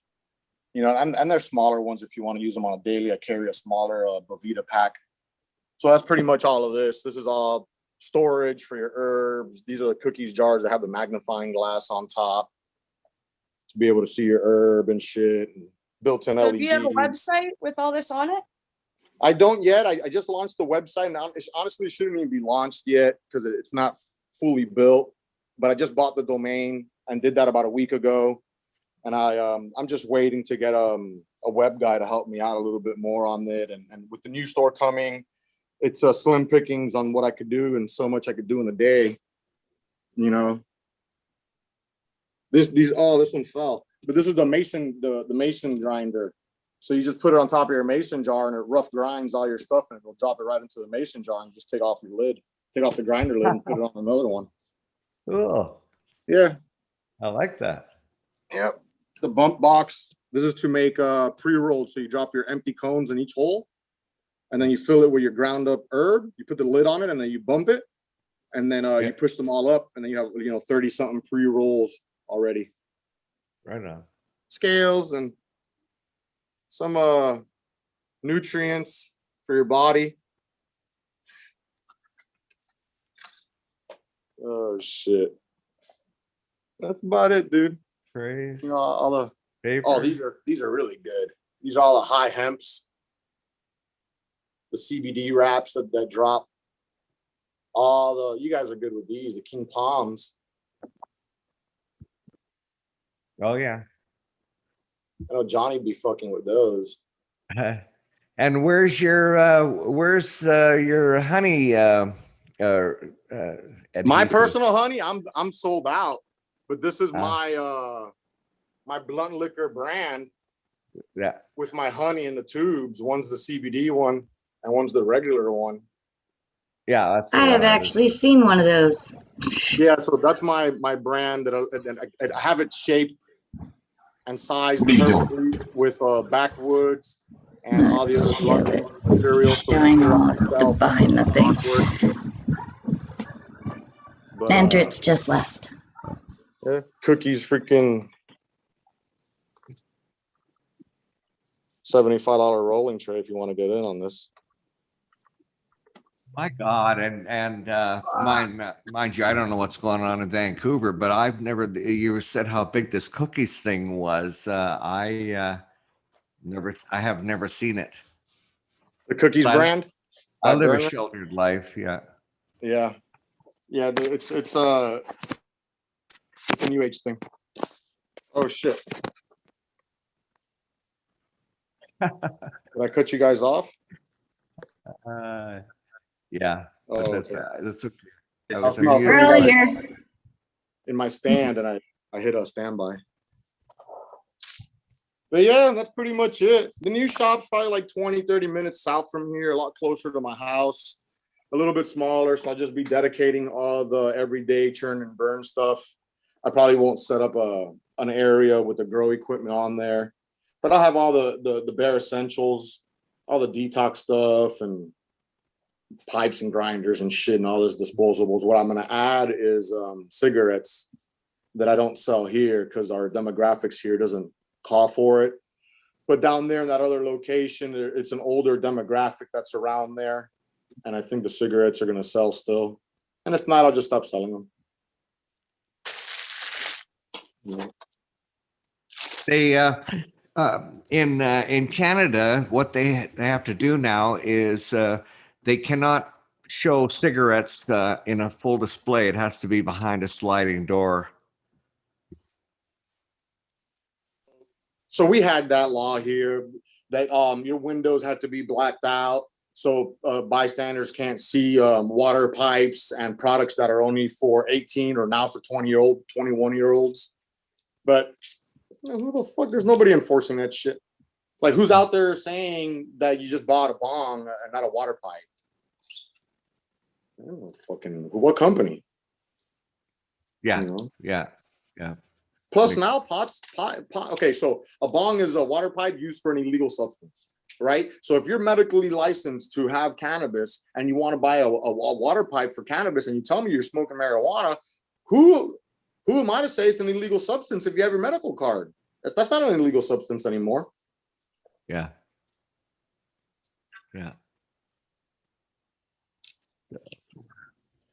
But either way, what's everybody else up to today? Not much. Gotta go food shopping after this. Oh man, I'm starving. I gotta order some breakfast. Gotta eat, man. Gotta eat. I miss being able to say hello to the person that was here. To the what? Robot Pete. Mom. To Pete. I didn't get to say hello. And Crazy Pop Mom, you're a robot. She's muted though. You sound That like is a weird. robot. No, you sound like a robot. I don't want to sound like a robot when you know what, our Patreon supporters list is getting longer and longer, and I just want to say thank you to everybody. And it's with enthusiasm, I just like to run through the list of starting off with Crazy Pop Mom, Tony Rockefeller, who him and the DP and everybody are up at the Michigan conference, having a great time, I'll bet. We've got Canada's finest, Uncle Rick, Raider Dank Vader, Hypothetical Genetics, BC Stoner Mum, Dave's Not Here, Sticky Icky Cookie, Opie 7420, Lobster Bush Bro, Papa Z, G Bay Genetics, and Colton Bridge. Thank you all for being our supporters. Yes, thank you everybody for your support. Yeah. So I'm gonna bring up the art show for. Oh yeah. You should probably let Rick. Guess it's Eastern. You should probably let somebody else say it because nobody could hear. The trouble is, that if you could, yeah. Yeah, no, is I he did digging hear it himself a coming hole? up. Who was I See that? talking with? You need to go for a walk. I believe she wanted to talk to Caribou about the upcoming art show or mentioning something about it before she glitched out.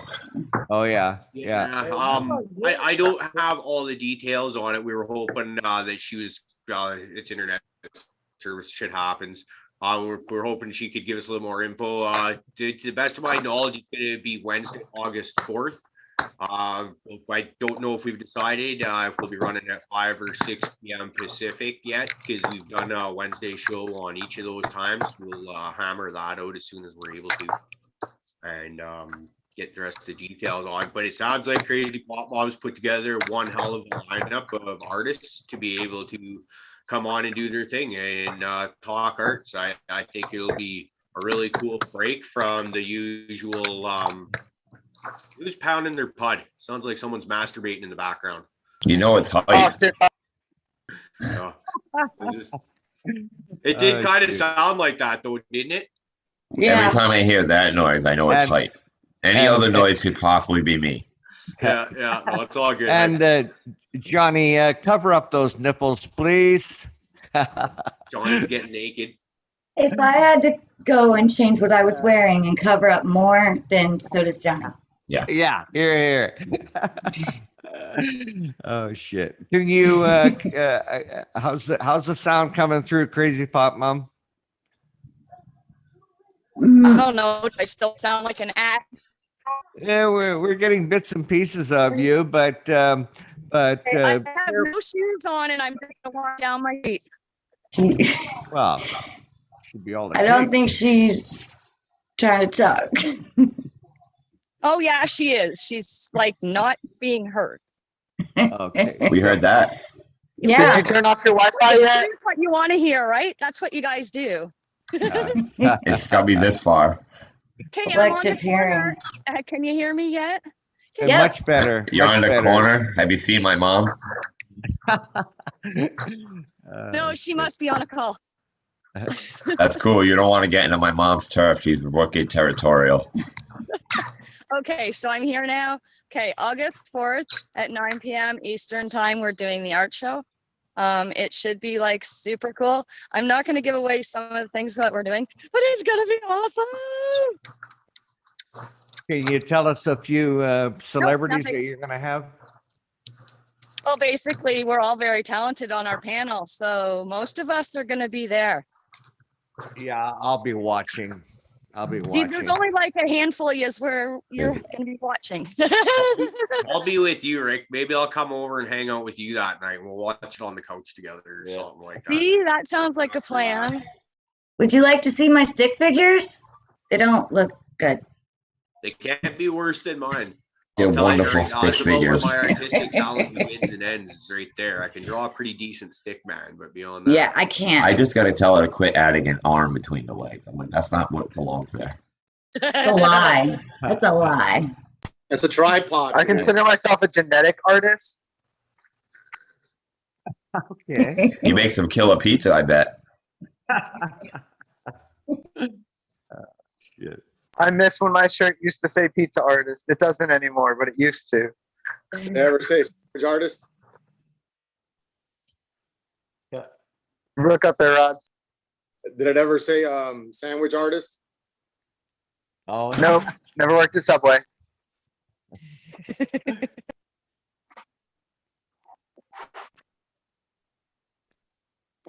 This is hilarious. Every time I freaking take a dab, I gotta clean it with a Q-tip.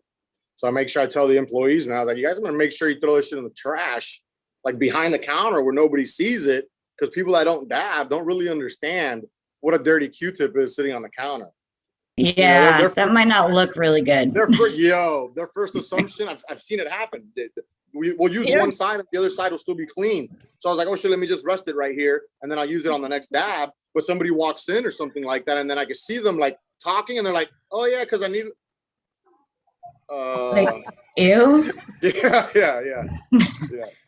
Somebody cleaning out a crack pipe? Yeah. Or their ears. Yo, if you're. Or their ears. Yo, you need therapy. If you're Those aren't supposed to go in your ears. They're not made for that. It says on. No, they're not. No, read right on the package. It says, "Do not stick in your ear." Oh, yeah. Look at the package. I don't lie, man. I swear to God, I don't. I'm not gonna put myself out there like a moron. Read the package. Like the 3 a.m. Like a TV, moron. the 3 a.m. TV freak. I'm gonna have to check the 3 a.m. TV fucking class action lawsuit shits that they show. See if there's a Q-tip one. Have you used Q-tips for freaking 10 years and put them in your ear? Have you been jamming these things into your head Since you were a baby. like a Dunsky? What the fuck are they for? To clean? They were made to, and I shit you not, to clean freshly circumcised foreskins on babies in the hospitals. That is actually what they originally were made for. You can look that up, because once I read they weren't made for your fucking ears, I was like, what are these fucking things made for? You've seen those wax cones that you put in your ear? You light one end of it, and they're made out of wax, and it's supposed to. Yeah, it's called candling. Candling. It pulls all. Okay, now you're both fucking with me, right? It works, but it's bad for you in the long run. I don't believe you don't know this, bro. No, What did you say, Hype? Candling. I said it works. It's ridiculous, but it works. But it is actually bad for you in the long run and can increase ear infections over time. Oh, Rick's got it packed. What did it say on the back there? I mean, I know you have a hard time reading. Wow. But those aren't the brand Q-tip. Those are just. It's a Q-tip anyway. I got these because they were skinnier than Q-tip, and I thought and they bend a bit more, and I thought I could use them for cleaning my rigs. But I don't. And again, I don't know if you can read the. The best ones for cleaning the rigs are. What does that say? Caution. Well, I gotta. Okay, I'm sorry. I'm not going to put you through that misery. Thank you. I will read it. I will read it. So it says directions. Man, I love that robot noise. To Thou clean. shalt not skull fuck thyself. It says to clean ears, comma, stroke, swab gently Grab our Q-tip around box. Grab our Q-tip box. the outer surface of the ear. The outer surface. Yeah. Yeah. You are not. Well, that's what they're having you use it for now. But yeah, you are not supposed to stick those in your ears. Yeah.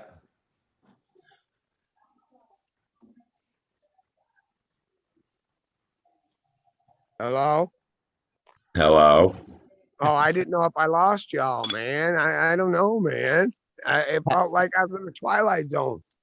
Did you see Rod Serling over there? Huh?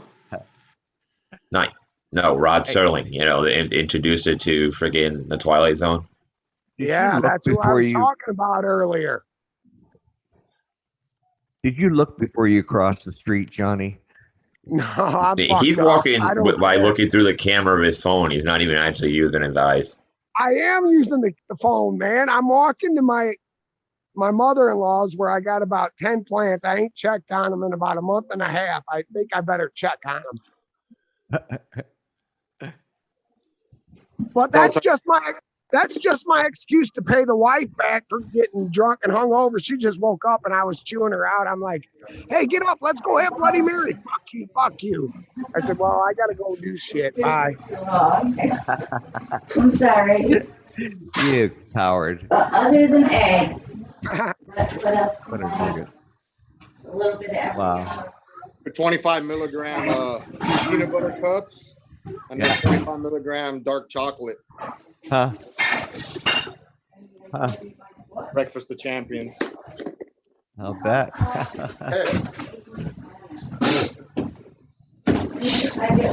Yeah, I guess a company come in yesterday and leave one of these carts. I won't disclose the name because I'm not sure if we're going to carry it or not, but I just. What about the flavor? Can you disclose the flavor? Yeah, cotton candy. How is it? So it tastes good, but they always usually taste good on the first hit or two. You got to really get it hot to see what those artificial terpenes. They're not artificial terpenes. They're like food grade terpenes. You know, they're not cannabis derived because they're so expensive.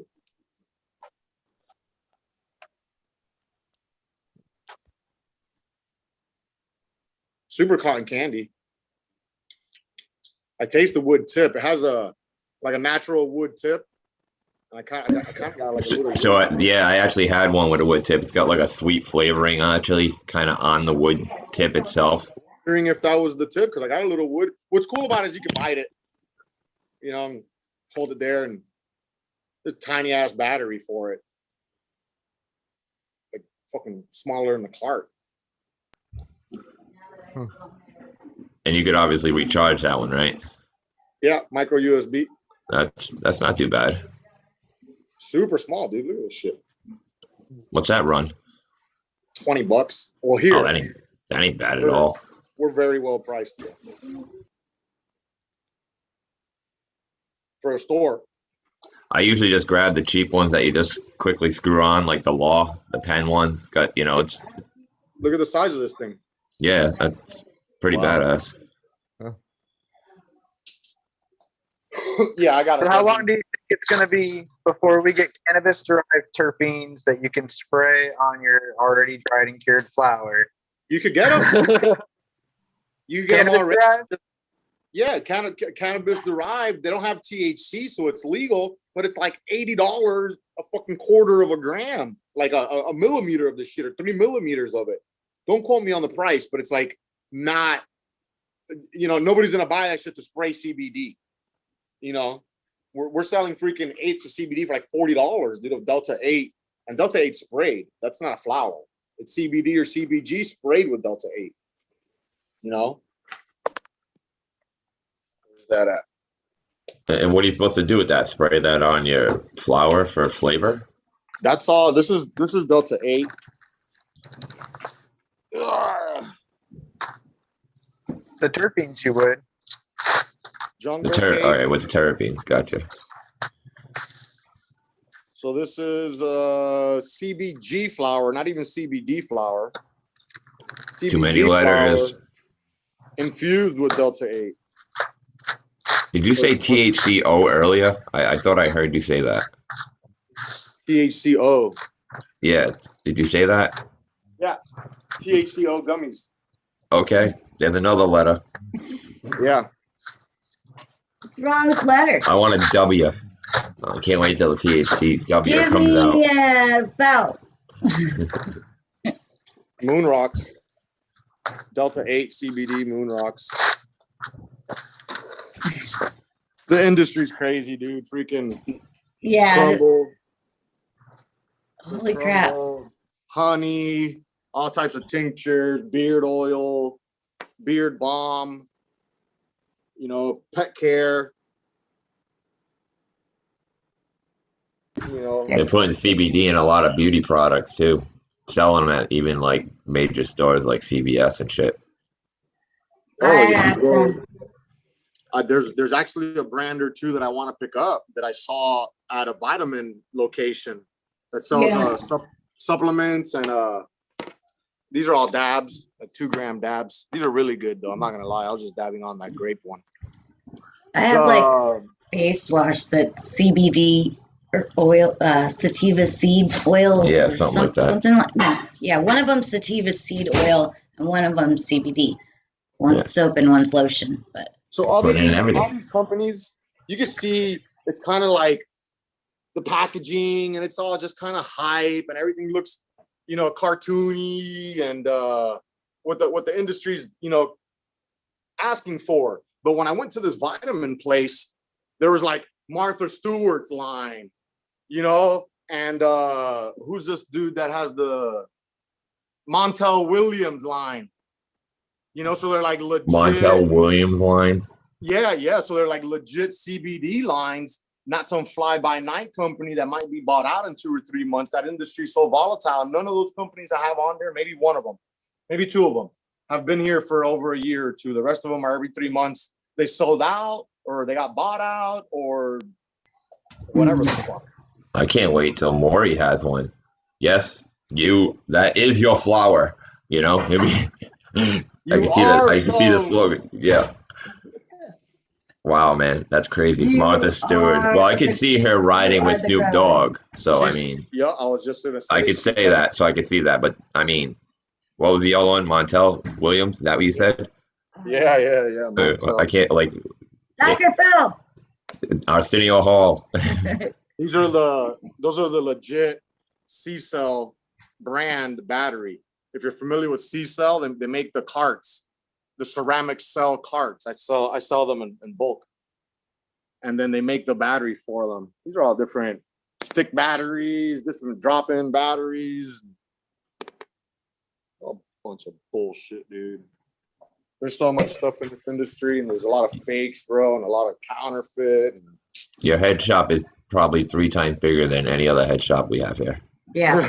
It's usually one little fucking sliver inside of a building you walk into. It's shady looking behind the as fuck. counter and like one wall. One wall. Those days There's a couple of hookahs here just to give you the aspects of you know that's what I'm saying. Like, but you at least have an array. Like me going into a smoke shop and finding a fraction of the shit that you guys know. I have to spread it through 5 different types of stores for that shit, dude. Oh man, fuck that. Yeah. We try. I put my life is in here, you know. I've lived off the dollar menu to make this store happen before, you know. And during COVID, we were scared as fuck. So I said, fuck everybody, dude. We left our door open. I didn't give a fuck.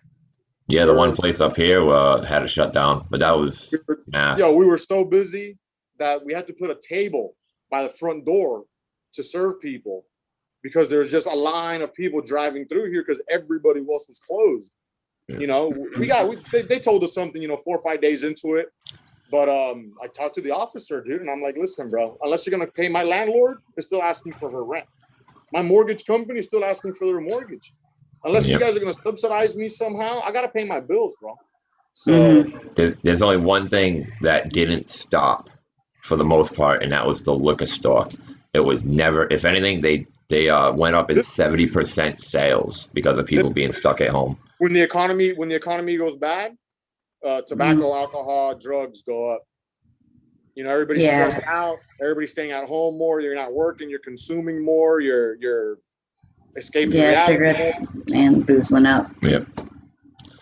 Look at the stores they get broken into after hurricanes and storms and blackouts and shit like that. Liquor stores and cigarette stores and shit. Pharmacies. Yeah. Well, they're harder because that's about it. You got to break into that area back there. Yeah. From see on movies, That's where everybody goes first in movies. Hey man, if I hit a pharmacy, I'm grabbing antibiotics. When the apocalypse happens, yeah. I'm hunting down antibiotics. That's what I'm going after if I hit a pharmacy. See, maybe some ADD. So THCO, I'm not even there's somebody asking in chat. It's another derivative from the hemp plant. So what happens is since the hemp's nationwide legally grown, but in Florida, we can't sell THC over the counter unless it's medicinal. So it's a loophole to allow THC to be derived from the hemp plant and sold. Like Delta 8. Delta 8 is just another cannabinoid, the derivative from the hemp plant, that when it's decarbed and activated, it's straight THC.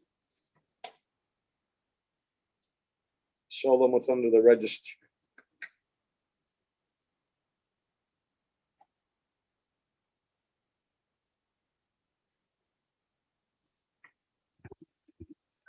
Lost audio. Sorry. I got this chick asking me what we need to put on like the shopping list right now. I'm like, for real? Is the CBD that you're that you're selling, is most of it grown indoors? So as the times have changed, you could see the curve from it being outdoor to now being indoor. And I probably would get stuck with it if it wasn't an indoor CBD already. Because now the outdoor CBD is more for not industrial as much as a biomass to be processed down into an oil. And then that oil be used in CBD products, and gummies and tinctures, and that's sold in biomass also. You know, but this other stuff, it's priced a lot higher because of the indoor. Yeah. Yeah. And it's a better quality. No, it's indoor. At the end of the day, it's a controlled environment to the T. You know, they're treating this shit just like freaking THC cannabis plants. You need the lights, you need the nutrients. Just because it's hemp, you know, if you're growing biomass hemp for the fiber, not the flower, you don't need to do shit. These guys out here in South Florida get like three crops a year. They do one of good flower, and then the rest of the year they could pull textile, because they don't give a fuck if it molds, if there's pesticides on it. It's going to be processed, nothing consumable. Yeah, you know, it's going to be processed for freaking shirts and sandals or whatever the fuck. Yeah. But cool. I guess my question is the CBD content higher for indoor growing than outdoor? I don't know. I would assume so. It's a more controlled environment. I'd be lying if I told you, but I have seen the content of CBD rising from a 10-12% to a 16% on a study now. So anything I grab off the shelf there probably has 16% CBD or higher. Oh yeah, yeah. And are they're not using any of that CBD like for fuel? I'm sorry, the hemp, like the hemp. I wish I knew, and I know the biggest next thing out here would be processing facilities. That's what we lack, is the infrastructure to process this bio hemp or the seed. If you want to grow the hemp for seed product, you could extract a lot of oil from the seeds, and that'd be used as biofuel or any oil, hemp oil for conditioners and shampoos and different oils that are used for cooking or anything in that nature. So we're lacking that. You know? Yeah. Look, this is completely Miami. Let me see if I catch this guy in his fucking car out here. These rentals and shit. He's doing Flocka. Yeah. Is that a cam out there? Yeah. Nice. I got a cam over here. My neighbor does, not me. He's cool. But yeah, the Miami life. Oh, my dabber.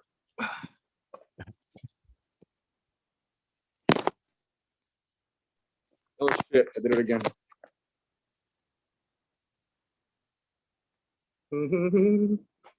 So yeah, dude. What were we talking about? CBD and hemp, oil and hemp and yeah. And then we joined. We did the hemp cup. I think we have the box out here somewhere. We did the hemp cup, the nationwide hemp cup ship with High Times.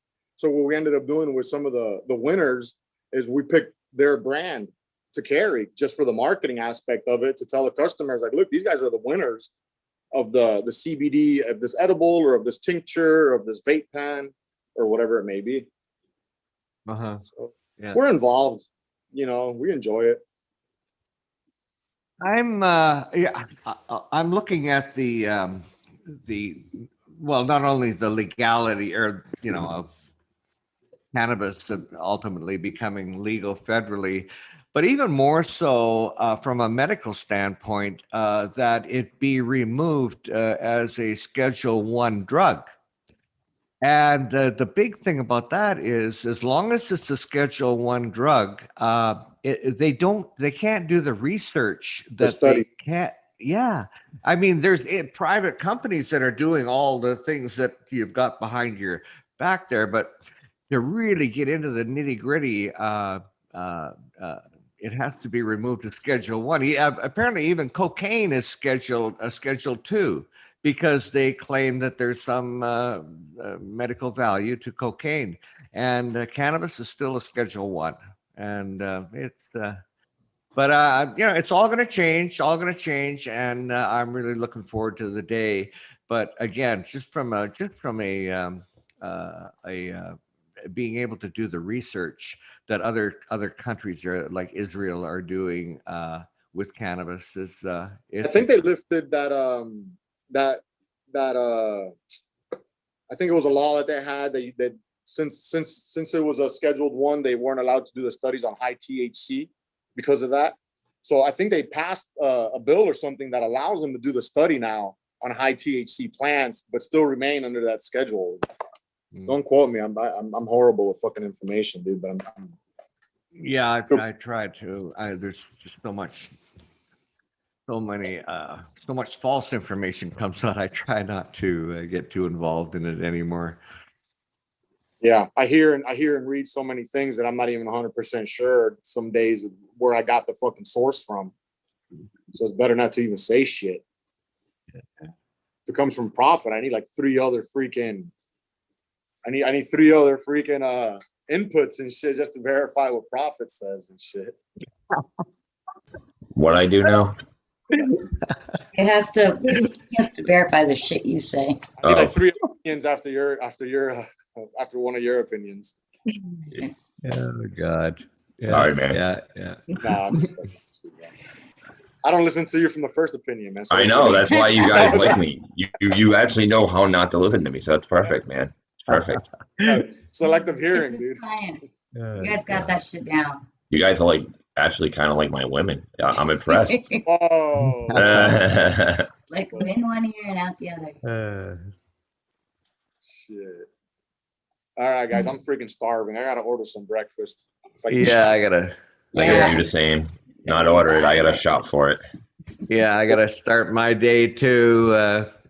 Just so happy to spend this time with you, fellas and ladies, and Chad as usual. Purple Thumb, you just joined us. Good morning, and my thoughts are with the crew up in Michigan. I'm sure they're having a kick-ass time. DP. Yeah, DP logged in real quick in the morning. I think it was before you got here. They're packing it up. They also hi real quick.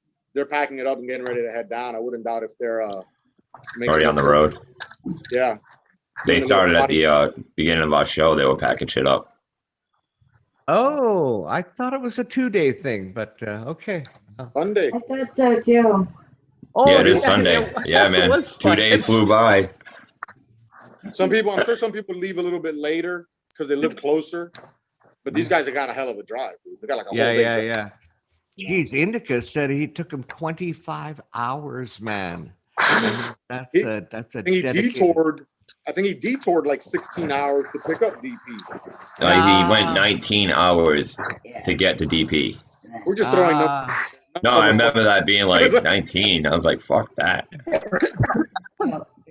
Wow. Oh. Yeah, it's an awful lot of sitting around in a car and very fast. So it's gotta be fun though with those two in the car at least. Maybe that'd make for a fun trip, definitely. Maybe if I had a self-driving car, dude, I could sit there and take dabs and a nap and fucking watch Netflix. He wants to be one of those Tesla owners. Hey, you know, you can blow yourself while you drive. You want to see what I drive, bro? I don't drive. No, I'm fucking with you, man. Sneakers and clothes for the last 10 years. It's better than what I'm driving, bro. I'm driving my sneakers. I'm not like that. I don't need all that shit. I've already lived that life, bro, and I know what the money brings. It brings fake ass motherfuckers around you. I just want Tesla to make a self-driving RV. That'd be all right. Oh, that sounds that hype. That'd be cool. They have the. I'd slam on my brakes in front of that. They have the 18-wheeler. Look at the Tesla 18-wheeler. That's just about as fun. When it takes off, it's like. Until Skynet takes over and they all just start driving everybody off the road and shit. Look at the specs of the new Cybertruck coming out. Just the torque alone is like impressive for an electric vehicle. I'm like, holy shit! Could pull like 14,000 pounds. It could towing capacity.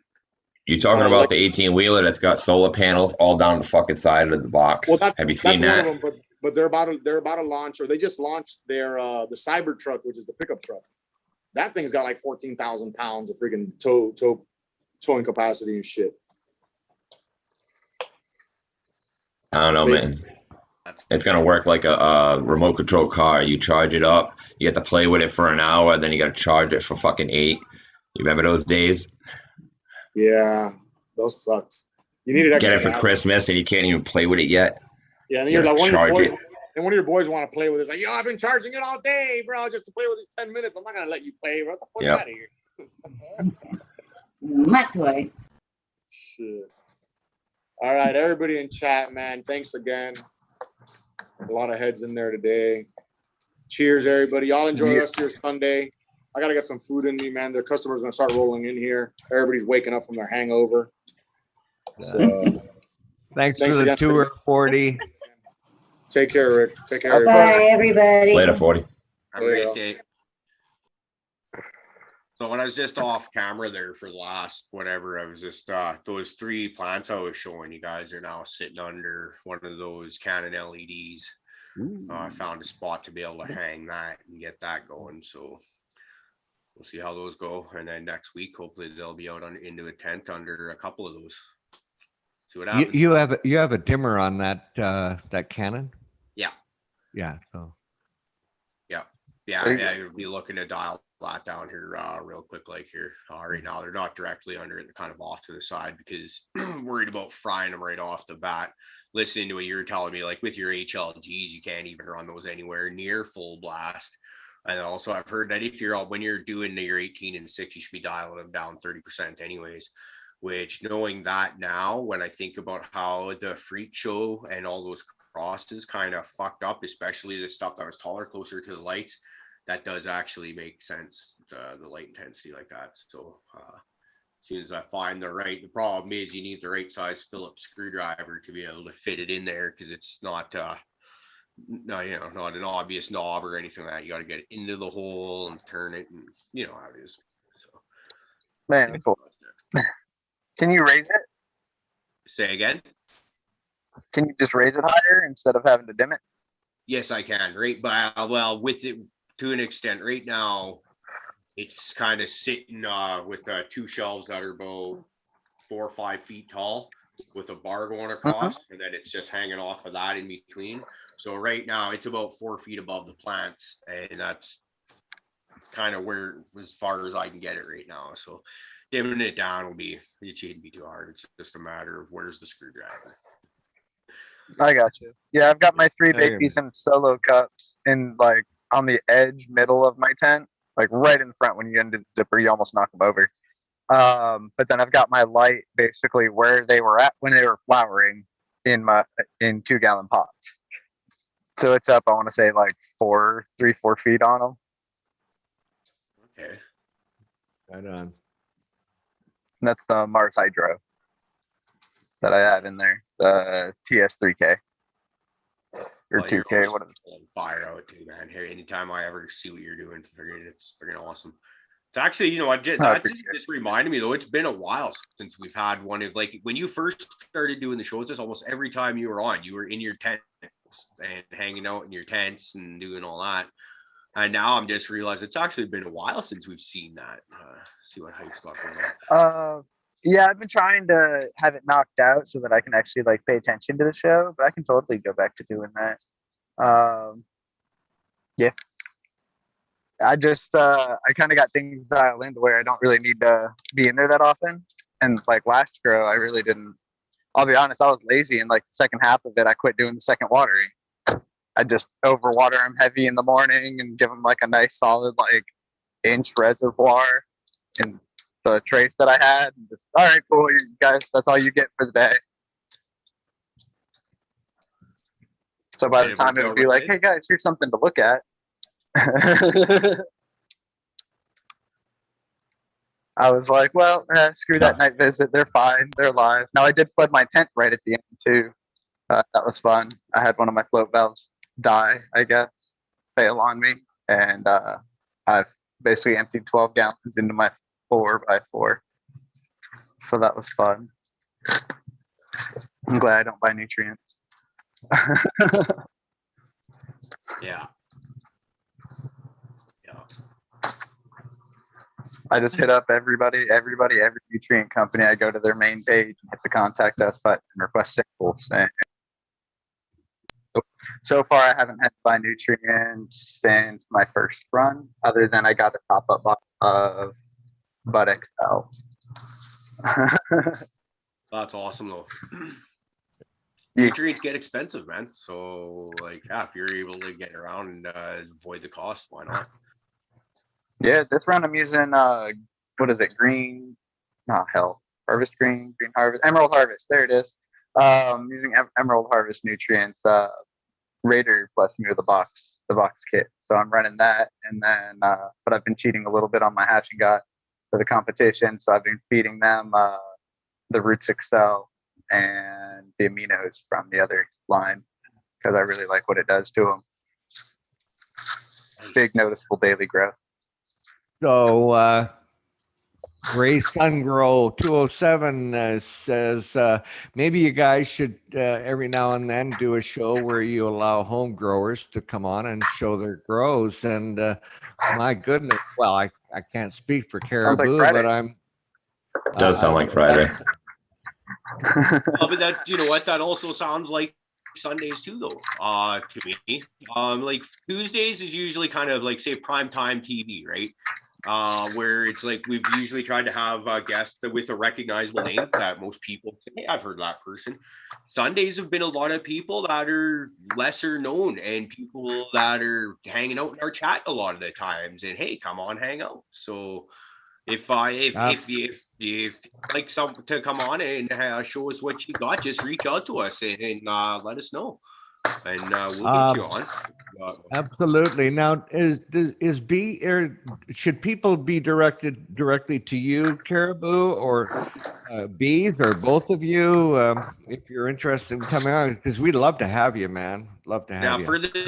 For the time being, I think Bees is still dealing with life, so just reach out to me on Instagram or Cannabuzz or Caribou Heart TV at gmail.com. That's the email address, which actually Bees does have access to that.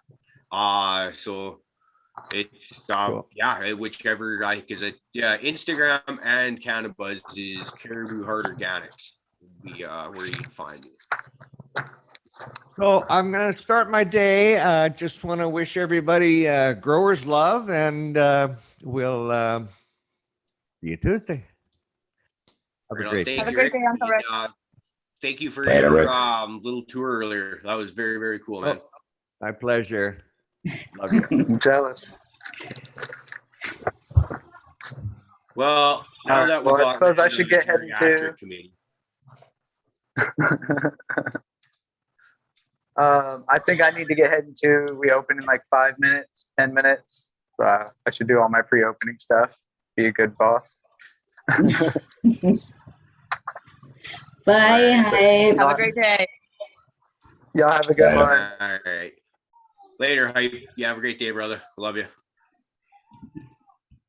Well, I guess it's about that time it looks to be, eh? Yeah, I gotta go hunt Yeah, I'm my gonna go food. camping now. we're gonna go hunting. Camping, Ooh, that's- camping, camping. I don't fucking hunt.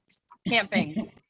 Well, it's still I sounds wish. We're going to the store. That's what I mean by hunting. I gotta deal Grocery with store. the public and all that shit. So you know. He's hunting for his food. I thought you meant me. You have no idea. Going to the grocery store is like going hunting in the woods. what I'm gonna do is I'm gonna go stand in the closet and look at the plants that are sitting underneath the light, and I'm not gonna move for the rest of the day. I'm just gonna sit there and look at plants. It's like That's I don't blame so you. awesome. Finally going again. Sounds like yeah, I'm pretty excited. But yeah, first things first, I gotta find the screwdriver so I can turn that driver down, all that. Crazy Pop Mom, how's your sound? Are you able to shout out the artists panel that we're doing on the 4th again? so. It's August 4th, at 9 p.m. Eastern time. sorry I don't have all the other things. Hopefully I'm not sound like a robot. What did that sound like? It wasn't horrible. I think we got it. You're a little bit cutting it outish, well, but not really. Just more just weird. It was weird. We heard it.